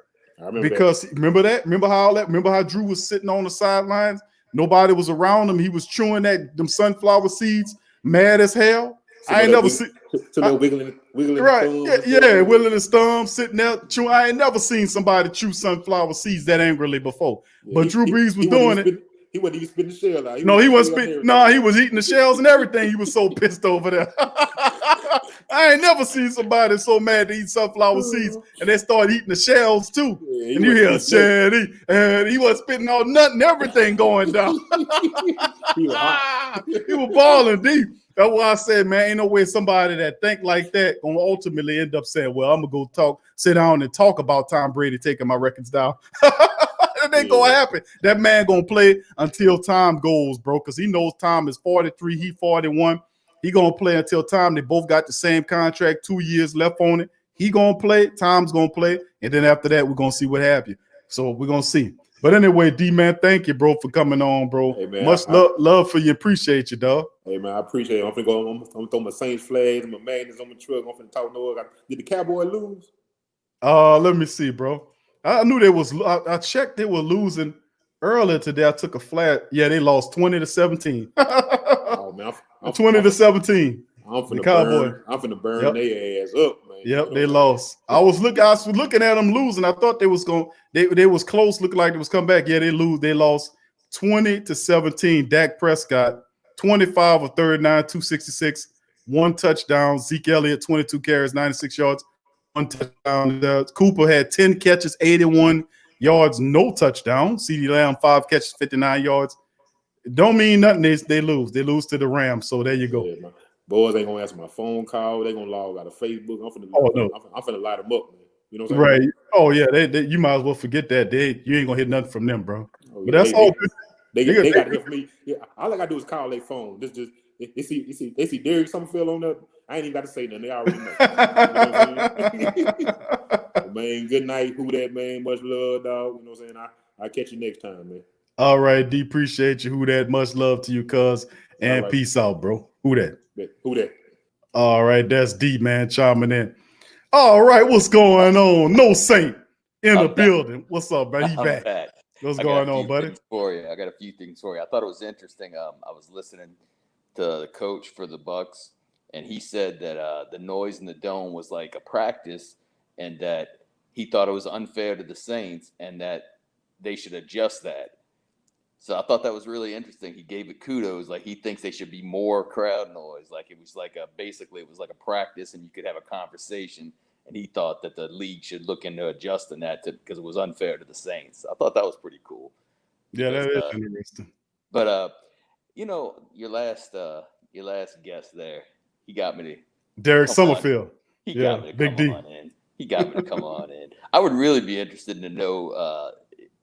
Maybe not on it's not the stream for it on the pro-black, and I understand pro-black doesn't mean anti-white, so I got that, but how that has anything to do with football, because one thing is, if you're a coach and you're doing things based on race, you're not going to last very long in the league. You know what I mean? No, you're not. So this is the thing. He's right. Brees is losing. He's a 40-some-year-old quarterback. He's losing. He's not. I was watching a game they replayed last week when he was in 2006 against Dallas, and I remember him throwing down to Henderson, and that ball had some spin on it. And I was like, wow, just the difference, just seeing what he has today compared to then. But the reason why Brady is in Tampa and Brees is still with the Saints is because at this stage in their career, listen, Ryan Leaf, if anybody remembers Ryan Leaf, had more athletic ability than Drew Brees starting out. I mean, from day one, right? The difference between guys like Ryan Leaf and guys like, say, Russell Wilson and these top Aaron Rodgers, Drew Brees, is what's in their head and their dedication. Not everybody has that dedication. He's in that 1%. He's in that 1% of dedication. So, Winston has got all the athletic ability in the world, but not everybody has that. And I'm not taking anything away from him. He may develop into being that guy. So I'm not taking anything away. Winston is a hell of a specimen, but there's plenty, and not making the black or white thing, because it's really not. There's plenty of white quarterbacks. Look at Josh Rosen. He just doesn't have it.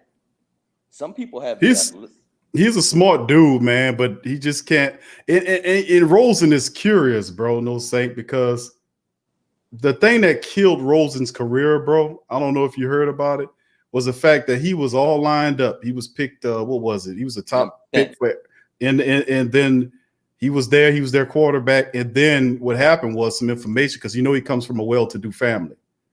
And matter of fact, his family is, I think they're industrialists, if I'm not mistaken. They're very well off, is what I'm saying, though, Saint. Not just a few million. I'm talking about very well off. And the idea came out was that his intentions wasn't for football long term. And when that came out, that he eventually wanted to leave football and take over in his family's business, that after that came out, then the Cardinals traded the guy. Actually, you know how it went. Kyler Murray was picked first overall. Yep. After the coach, I forgot the coach's name. He was the guy with Mahomes. He taught all of the guys, Mayville and everybody. But this guy said that I won't take Kyler. I'm not going to take him. But then he drafts him, trades him to, Miami. And the thing about Rosen is he's really cerebral, really smart. His personality is kind of, they describe him as overconfident, kind of a jerkish kind of guy a little bit. Yep. And that was the thing that's killing him right now, is the fact that they don't believe he's in it for the long haul, bro. But go ahead, but I just want to throw that in there. Yeah. Well, listen, and that's what I'm trying to say. The league, and you go back a long ways in watching football, the league is littered with guys that had way more talent than Brees. You got Jeff George, but some people don't have that I don't know how to say it. They don't have that it factor. Right. And so Brees has that it factor where he's not going to sit there and say, well, I've done all this in the past, so I'm just going to rest back and I'm going to take it easy this year. That's not how he's built. And that's what makes him, that's why he can play at this age. He takes care of his body. And listen, there's about, 32 quarterbacks in the league. And there's probably, I would say, the majority of those might have more athleticism and more arm strength than Brees right now. But Brees is going to end up in the top 10. And the most important thing is accuracy. Brees has got accuracy. Does he turn the ball over? Not really. I mean, he does once in a while, but his interceptions aren't really that bad, you know? Does he make smart decisions? And when he goes up to the line, does he know what he's looking at? To me, that's way more important than how far he can throw the ball down the field. You know, he's going to make mistakes, but every quarterback makes mistakes. So that's why I was just, you know, when I heard him, I know you said he comes on here but who, you know, I was never a Taysom Hill. I don't think Taysom Hill's the next guy. I think Taysom Hill's a great, exactly what he's doing. That's his position, what they're putting him to do. I hope Winston, you know, can learn, and maybe Winston's the next guy. I hope.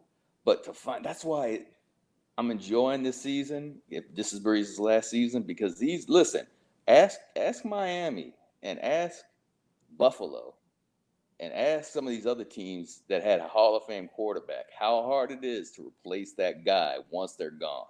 Because we never had one until Brees came. You know what I mean? We had golden time. It's the golden time of Saints football right now, family.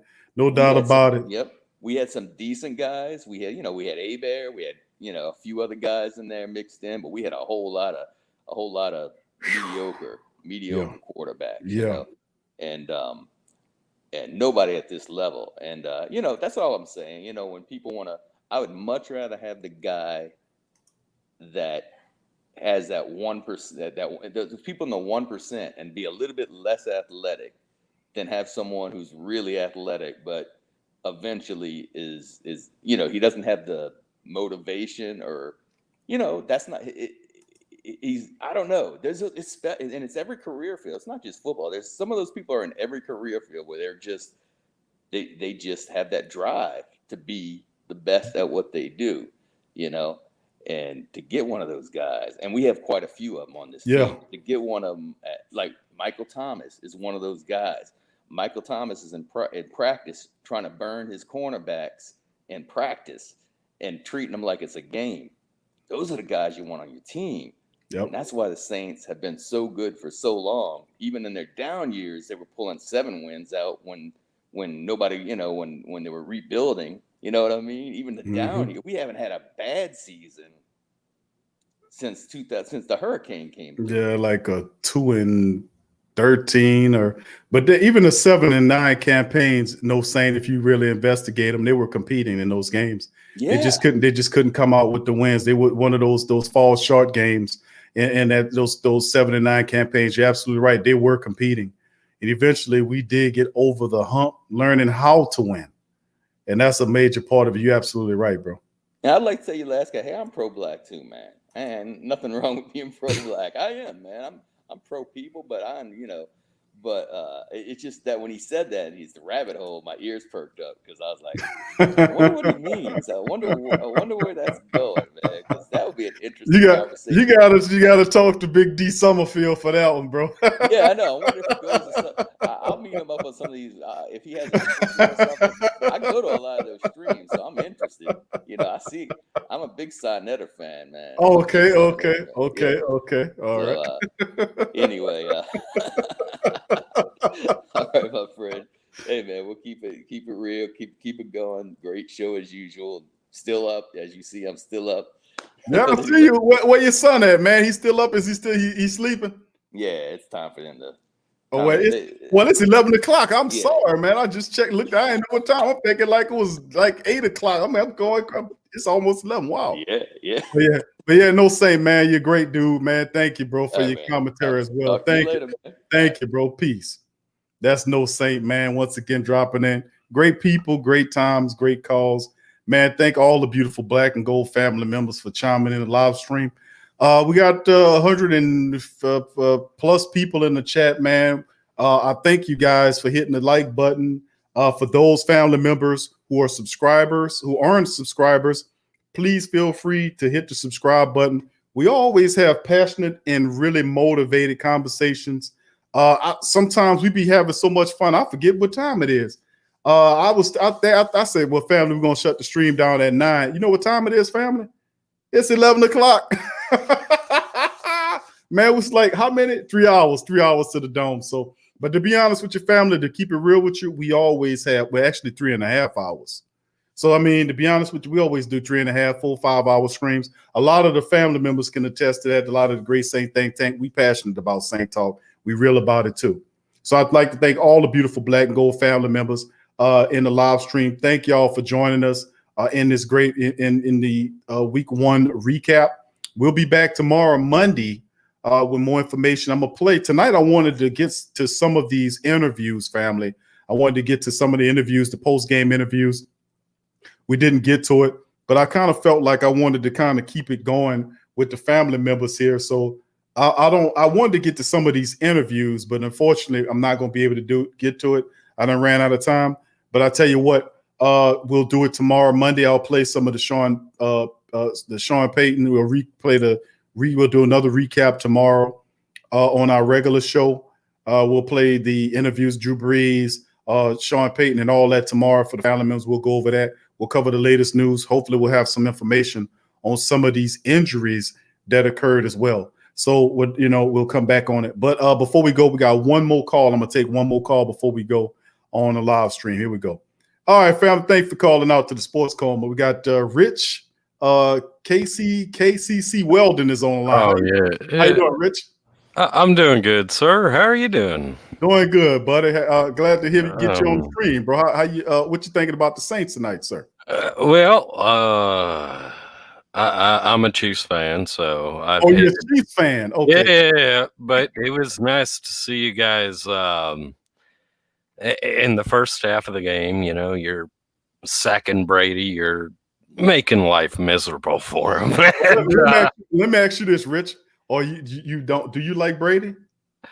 No, but never have. I've always hated him. But by the time you guys are done with him, I'm not gonna lie, I felt kind of bad for him. You see his ass on that cussing? You see him on that cussing and spitting and everything? I'm like, look at Brady. Yeah. He was throwing some fits. Oh, man. But I mean, from the NFC games I've seen, it looks like the Saints are probably the number 1 on the NFC. And this is just week 1, so you can't really, But I think you're better than the 49ers.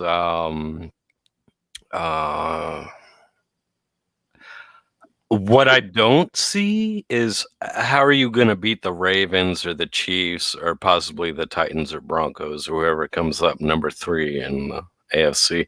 Because you guys just didn't look as good as the Chiefs. And then I was looking at the Ravens game and it literally looked like a Chiefs game, but it's Chiefs players with purple pants on. That's what it looked like, and they were good, real good. And I don't know. I'm hoping it's just week 1 kind of thing because you guys look like the only decent team in the NFC, to be honest. Well, it's still a week. Well, to be honest with you, man, I got to give the Chiefs credit, man. The Chiefs came rolling out the gate. They look like they ain't even really need much of a practice. The Chiefs fired off on all cylinders and picked off basically where they left off from last year. They're a fantastic offense. Mahomes is a gift. You know, he's fantastic. You can thank us LSU Nation for giving you Clyde Edwards-Helaire. He's a fantastic fight. He will take your offense to another level.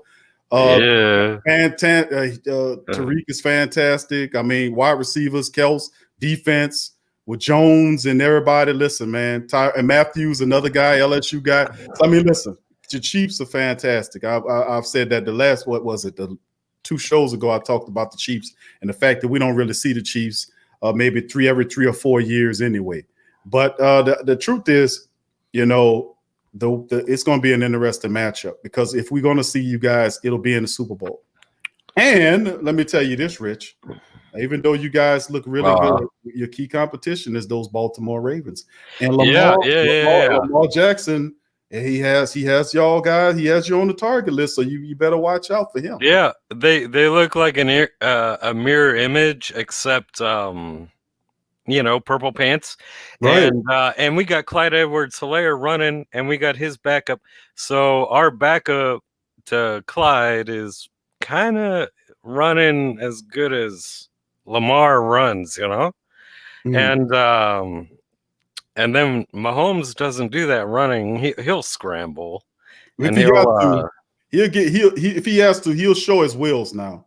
You know, he'll get from up out of there. He's not exactly a Lamar Jackson type, like he can get off. He has wheels too. He'll take off on you if you need be. But the thing I like about Mahomes is he stands in the pocket and he got these weird ways, man. I know the guy has a baseball background, how he throw the football. Yeah. But man, the dude has a complete handle on that offense, man. He don't even got to have both feet on the ground. He throw like a Phillip Rivers type pass. It's insane and it's accurate too. It's not like he moves out of the pocket and that's the things that like guys like Mahomes and Lamar Jackson has, or Russell Wilson has. These guys get outside of the pocket, and it's almost like they're more accurate outside the pocket than if they were standing in fixed in the pocket delivering the ball. It's absolutely insane. It makes it really difficult. The extending of the play.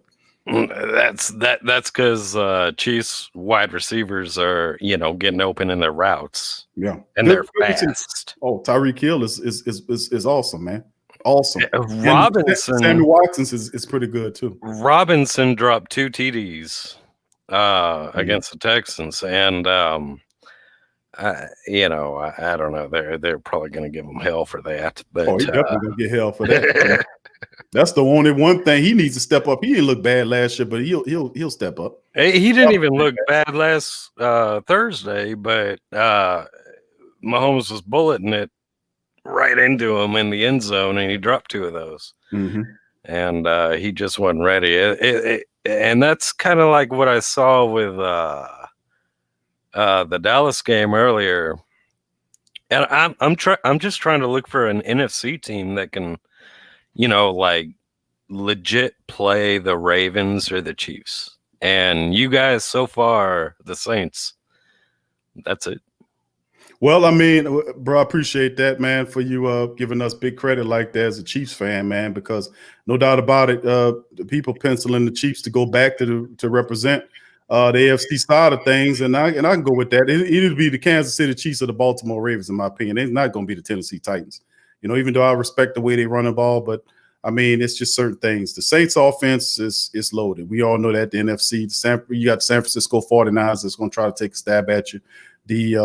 The Minnesota Vikings are going to try to take a stab at us, as we had some recent playoff flubs against them that's utterly ridiculous.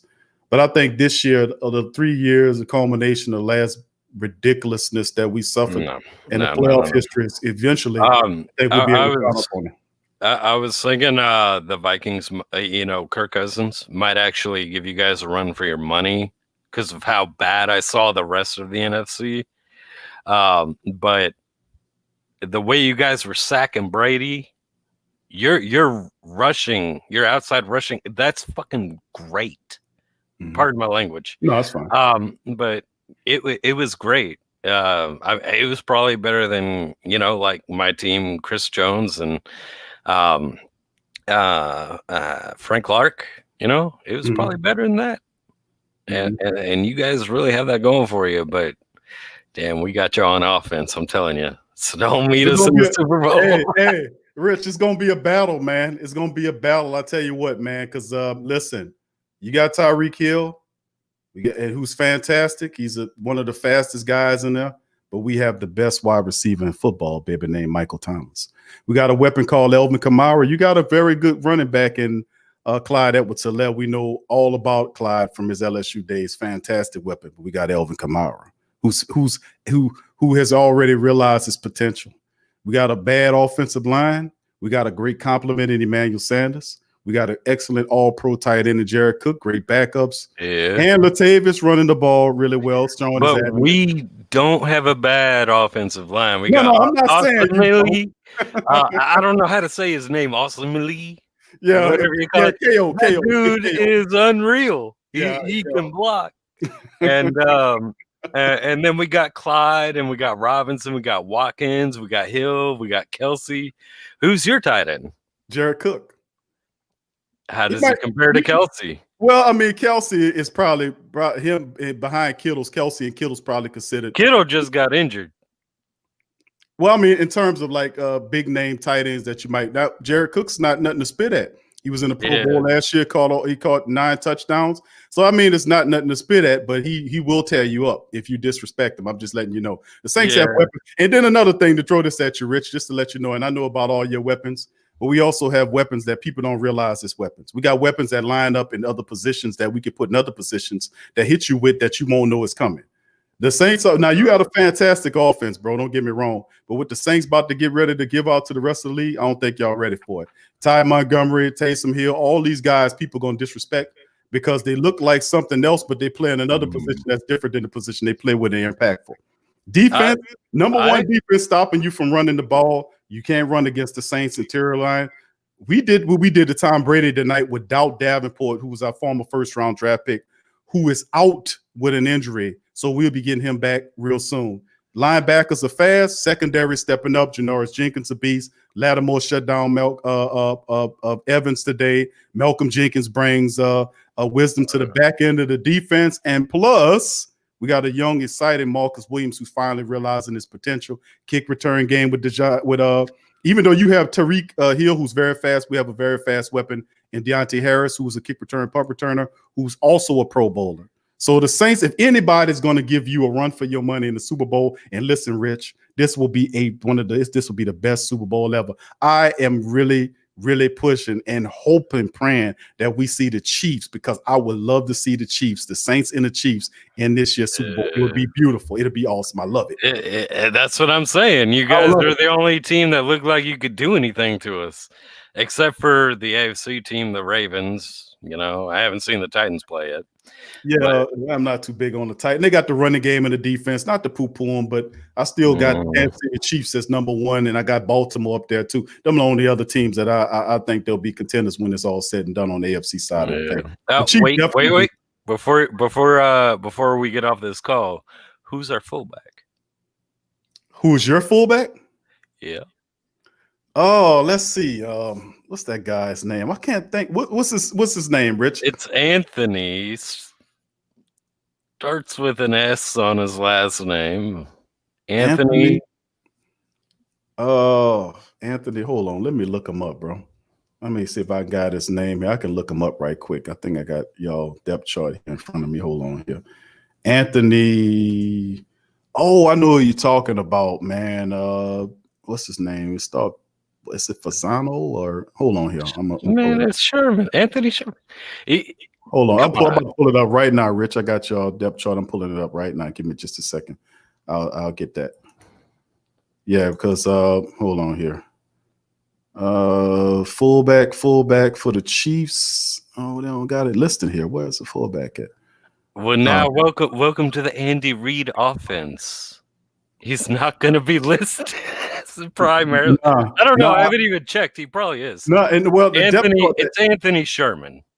Anthony Sherman. Okay. Yeah. Okay. No, he's not. He's not listed on as a fullback. When this is ESPN's depth chart. They have you as a 3 wide receiver, 1 tight end look. Tyreek Hill, Watkins, and Robinson. Nicole Hardman off the bench, and then Clyde Edwards with Darrell Williams, Nick Kelser.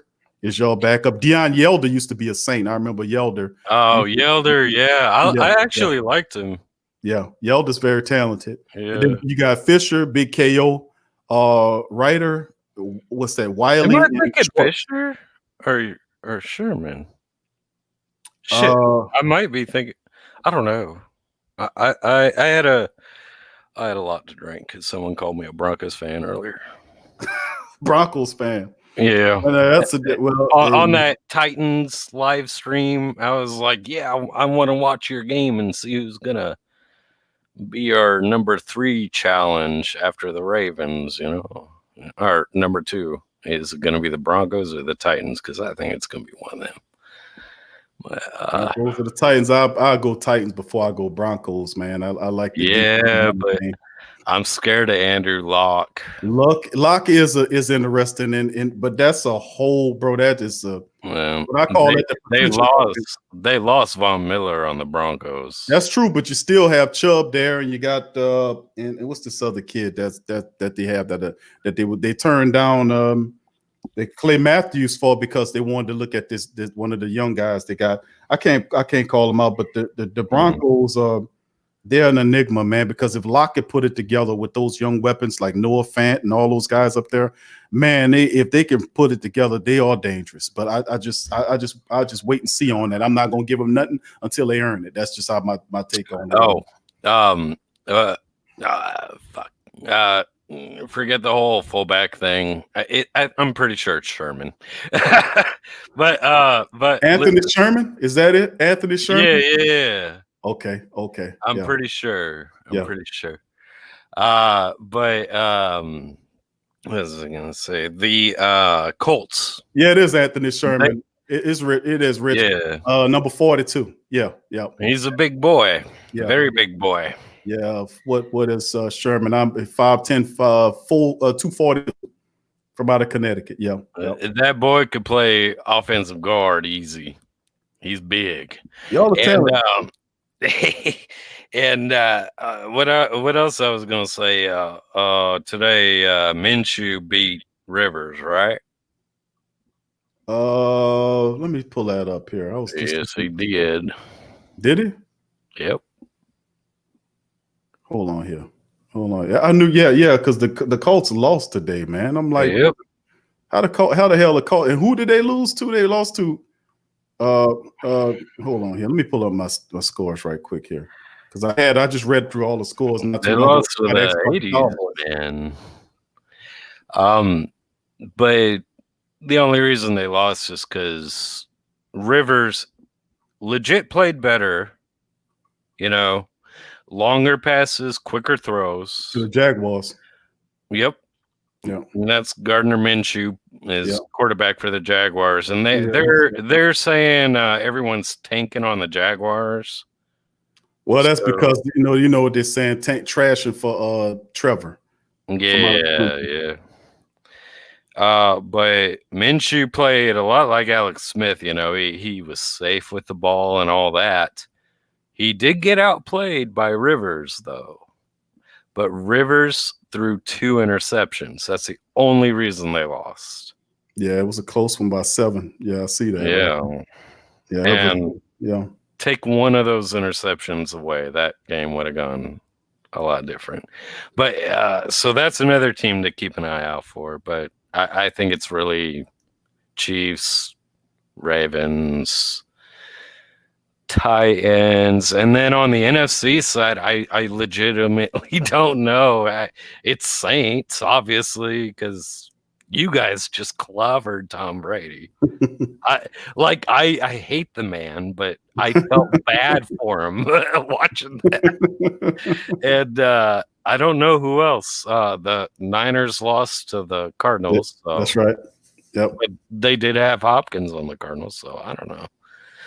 Cardinals might be taking a leap, a step over the 49ers if that's the case, but they got Hopkins and a 1,000-year-old Fitzgerald there. I mean, the Cardinals could be making a step. The Rams one, I'm not certain about the Rams. I'm not really big on them. And like I said, I have to throw San Francisco in that briar patch, man, because San Francisco It's a team that seemed to have it, even though they lost. I mean, man, they're still very talented, man. So losing that first game, bro, ain't really, nothing. Teams, we lost games several seasons ago. We'll lose the week one and then run off 8 straight wins or 7 straight wins, and then we in the thick of it. So it's all what you take out of it is how it goes, bro. Yeah, but right now I see you guys as front runners by far. Rich, I thank you for that, brother. I thank you for that. Hope, like I said, man, I want to see. Hopefully, we'll get to. We'll be able to meet you guys in the Super Bowl this year, bro. Put them classic offenses against each other and see who's bad. It'll be a badass Super Bowl, man. That's what I'm hoping for too, man. That'd be great, man. I love that. Sir. But thank you, Rich. Appreciate you, bro, for chiming in, man. Thank you, man. Anytime, bro. You're welcome to come on here and talk some football, buddy. I appreciate that. You can hang up on me now. All right, buddy. See you later. All right, all right. Thank you, family, for all that, man. I appreciate all the beautiful Black and Gold family members. But we attract them all. We got Chiefs people, we got Raiders people in there talking football, and they're giving us the great Saint Think Tank compliments, family, and that's really big, man. And like I said, man, hopefully we could get, we'll take care of business. We'll get to the big dance and be able to see the Kansas City Chiefs there. That'll be really big, or whomever, man. We'll be ready for them. This is the Saints year, man. This is the Saints year, man. 3 years of playoffs, three Stooges ass football in the playoffs. I'm tired of it. I know y'all are too. Week one, this was the first in many steps to the big dance, and we took it good. Despite the fact that we didn't play well, we were still able to get it done. So at the end of the day, I'd like to thank all of the family members for joining us. If you're not a subscriber, smash upon the subscribe button, smash upon the like button, and everything like that. It has been almost 4-hour live stream. And listen, at the end of the day, the Saints take down the Succaneers 34-23 in a full team effort. Offense, defense, special teams. As a unit, we take them down. We go into next week 1-0. That's right, 1-0. And we'll take on the Raiders coming up next week in Las Vegas. So I'll see you, the family members. Who that to you? Good to see the family members in the building as well. Jason Thomas, Tyra, Michael Sachs Jr., good to see you. JC 101, big ups to the rest of the family members tuning in. If you're not a subscriber, subscribe, hit the like button, take the link and share it in your social media if you like the show and you enjoy it. I appreciate y'all, man. Thank y'all for being here. And like I said, family, we will be back tomorrow when we talk some more Saints. We'll play some interviews that we were supposed to play tonight. I couldn't get to. I'll play some of those tomorrow. I'll take some calls as well. And we'll cover some news, maybe get some injury report stuff as well on the Sports Coma. So I'd like to thank you guys for tuning in with us tonight, and I'll see you later. Who that?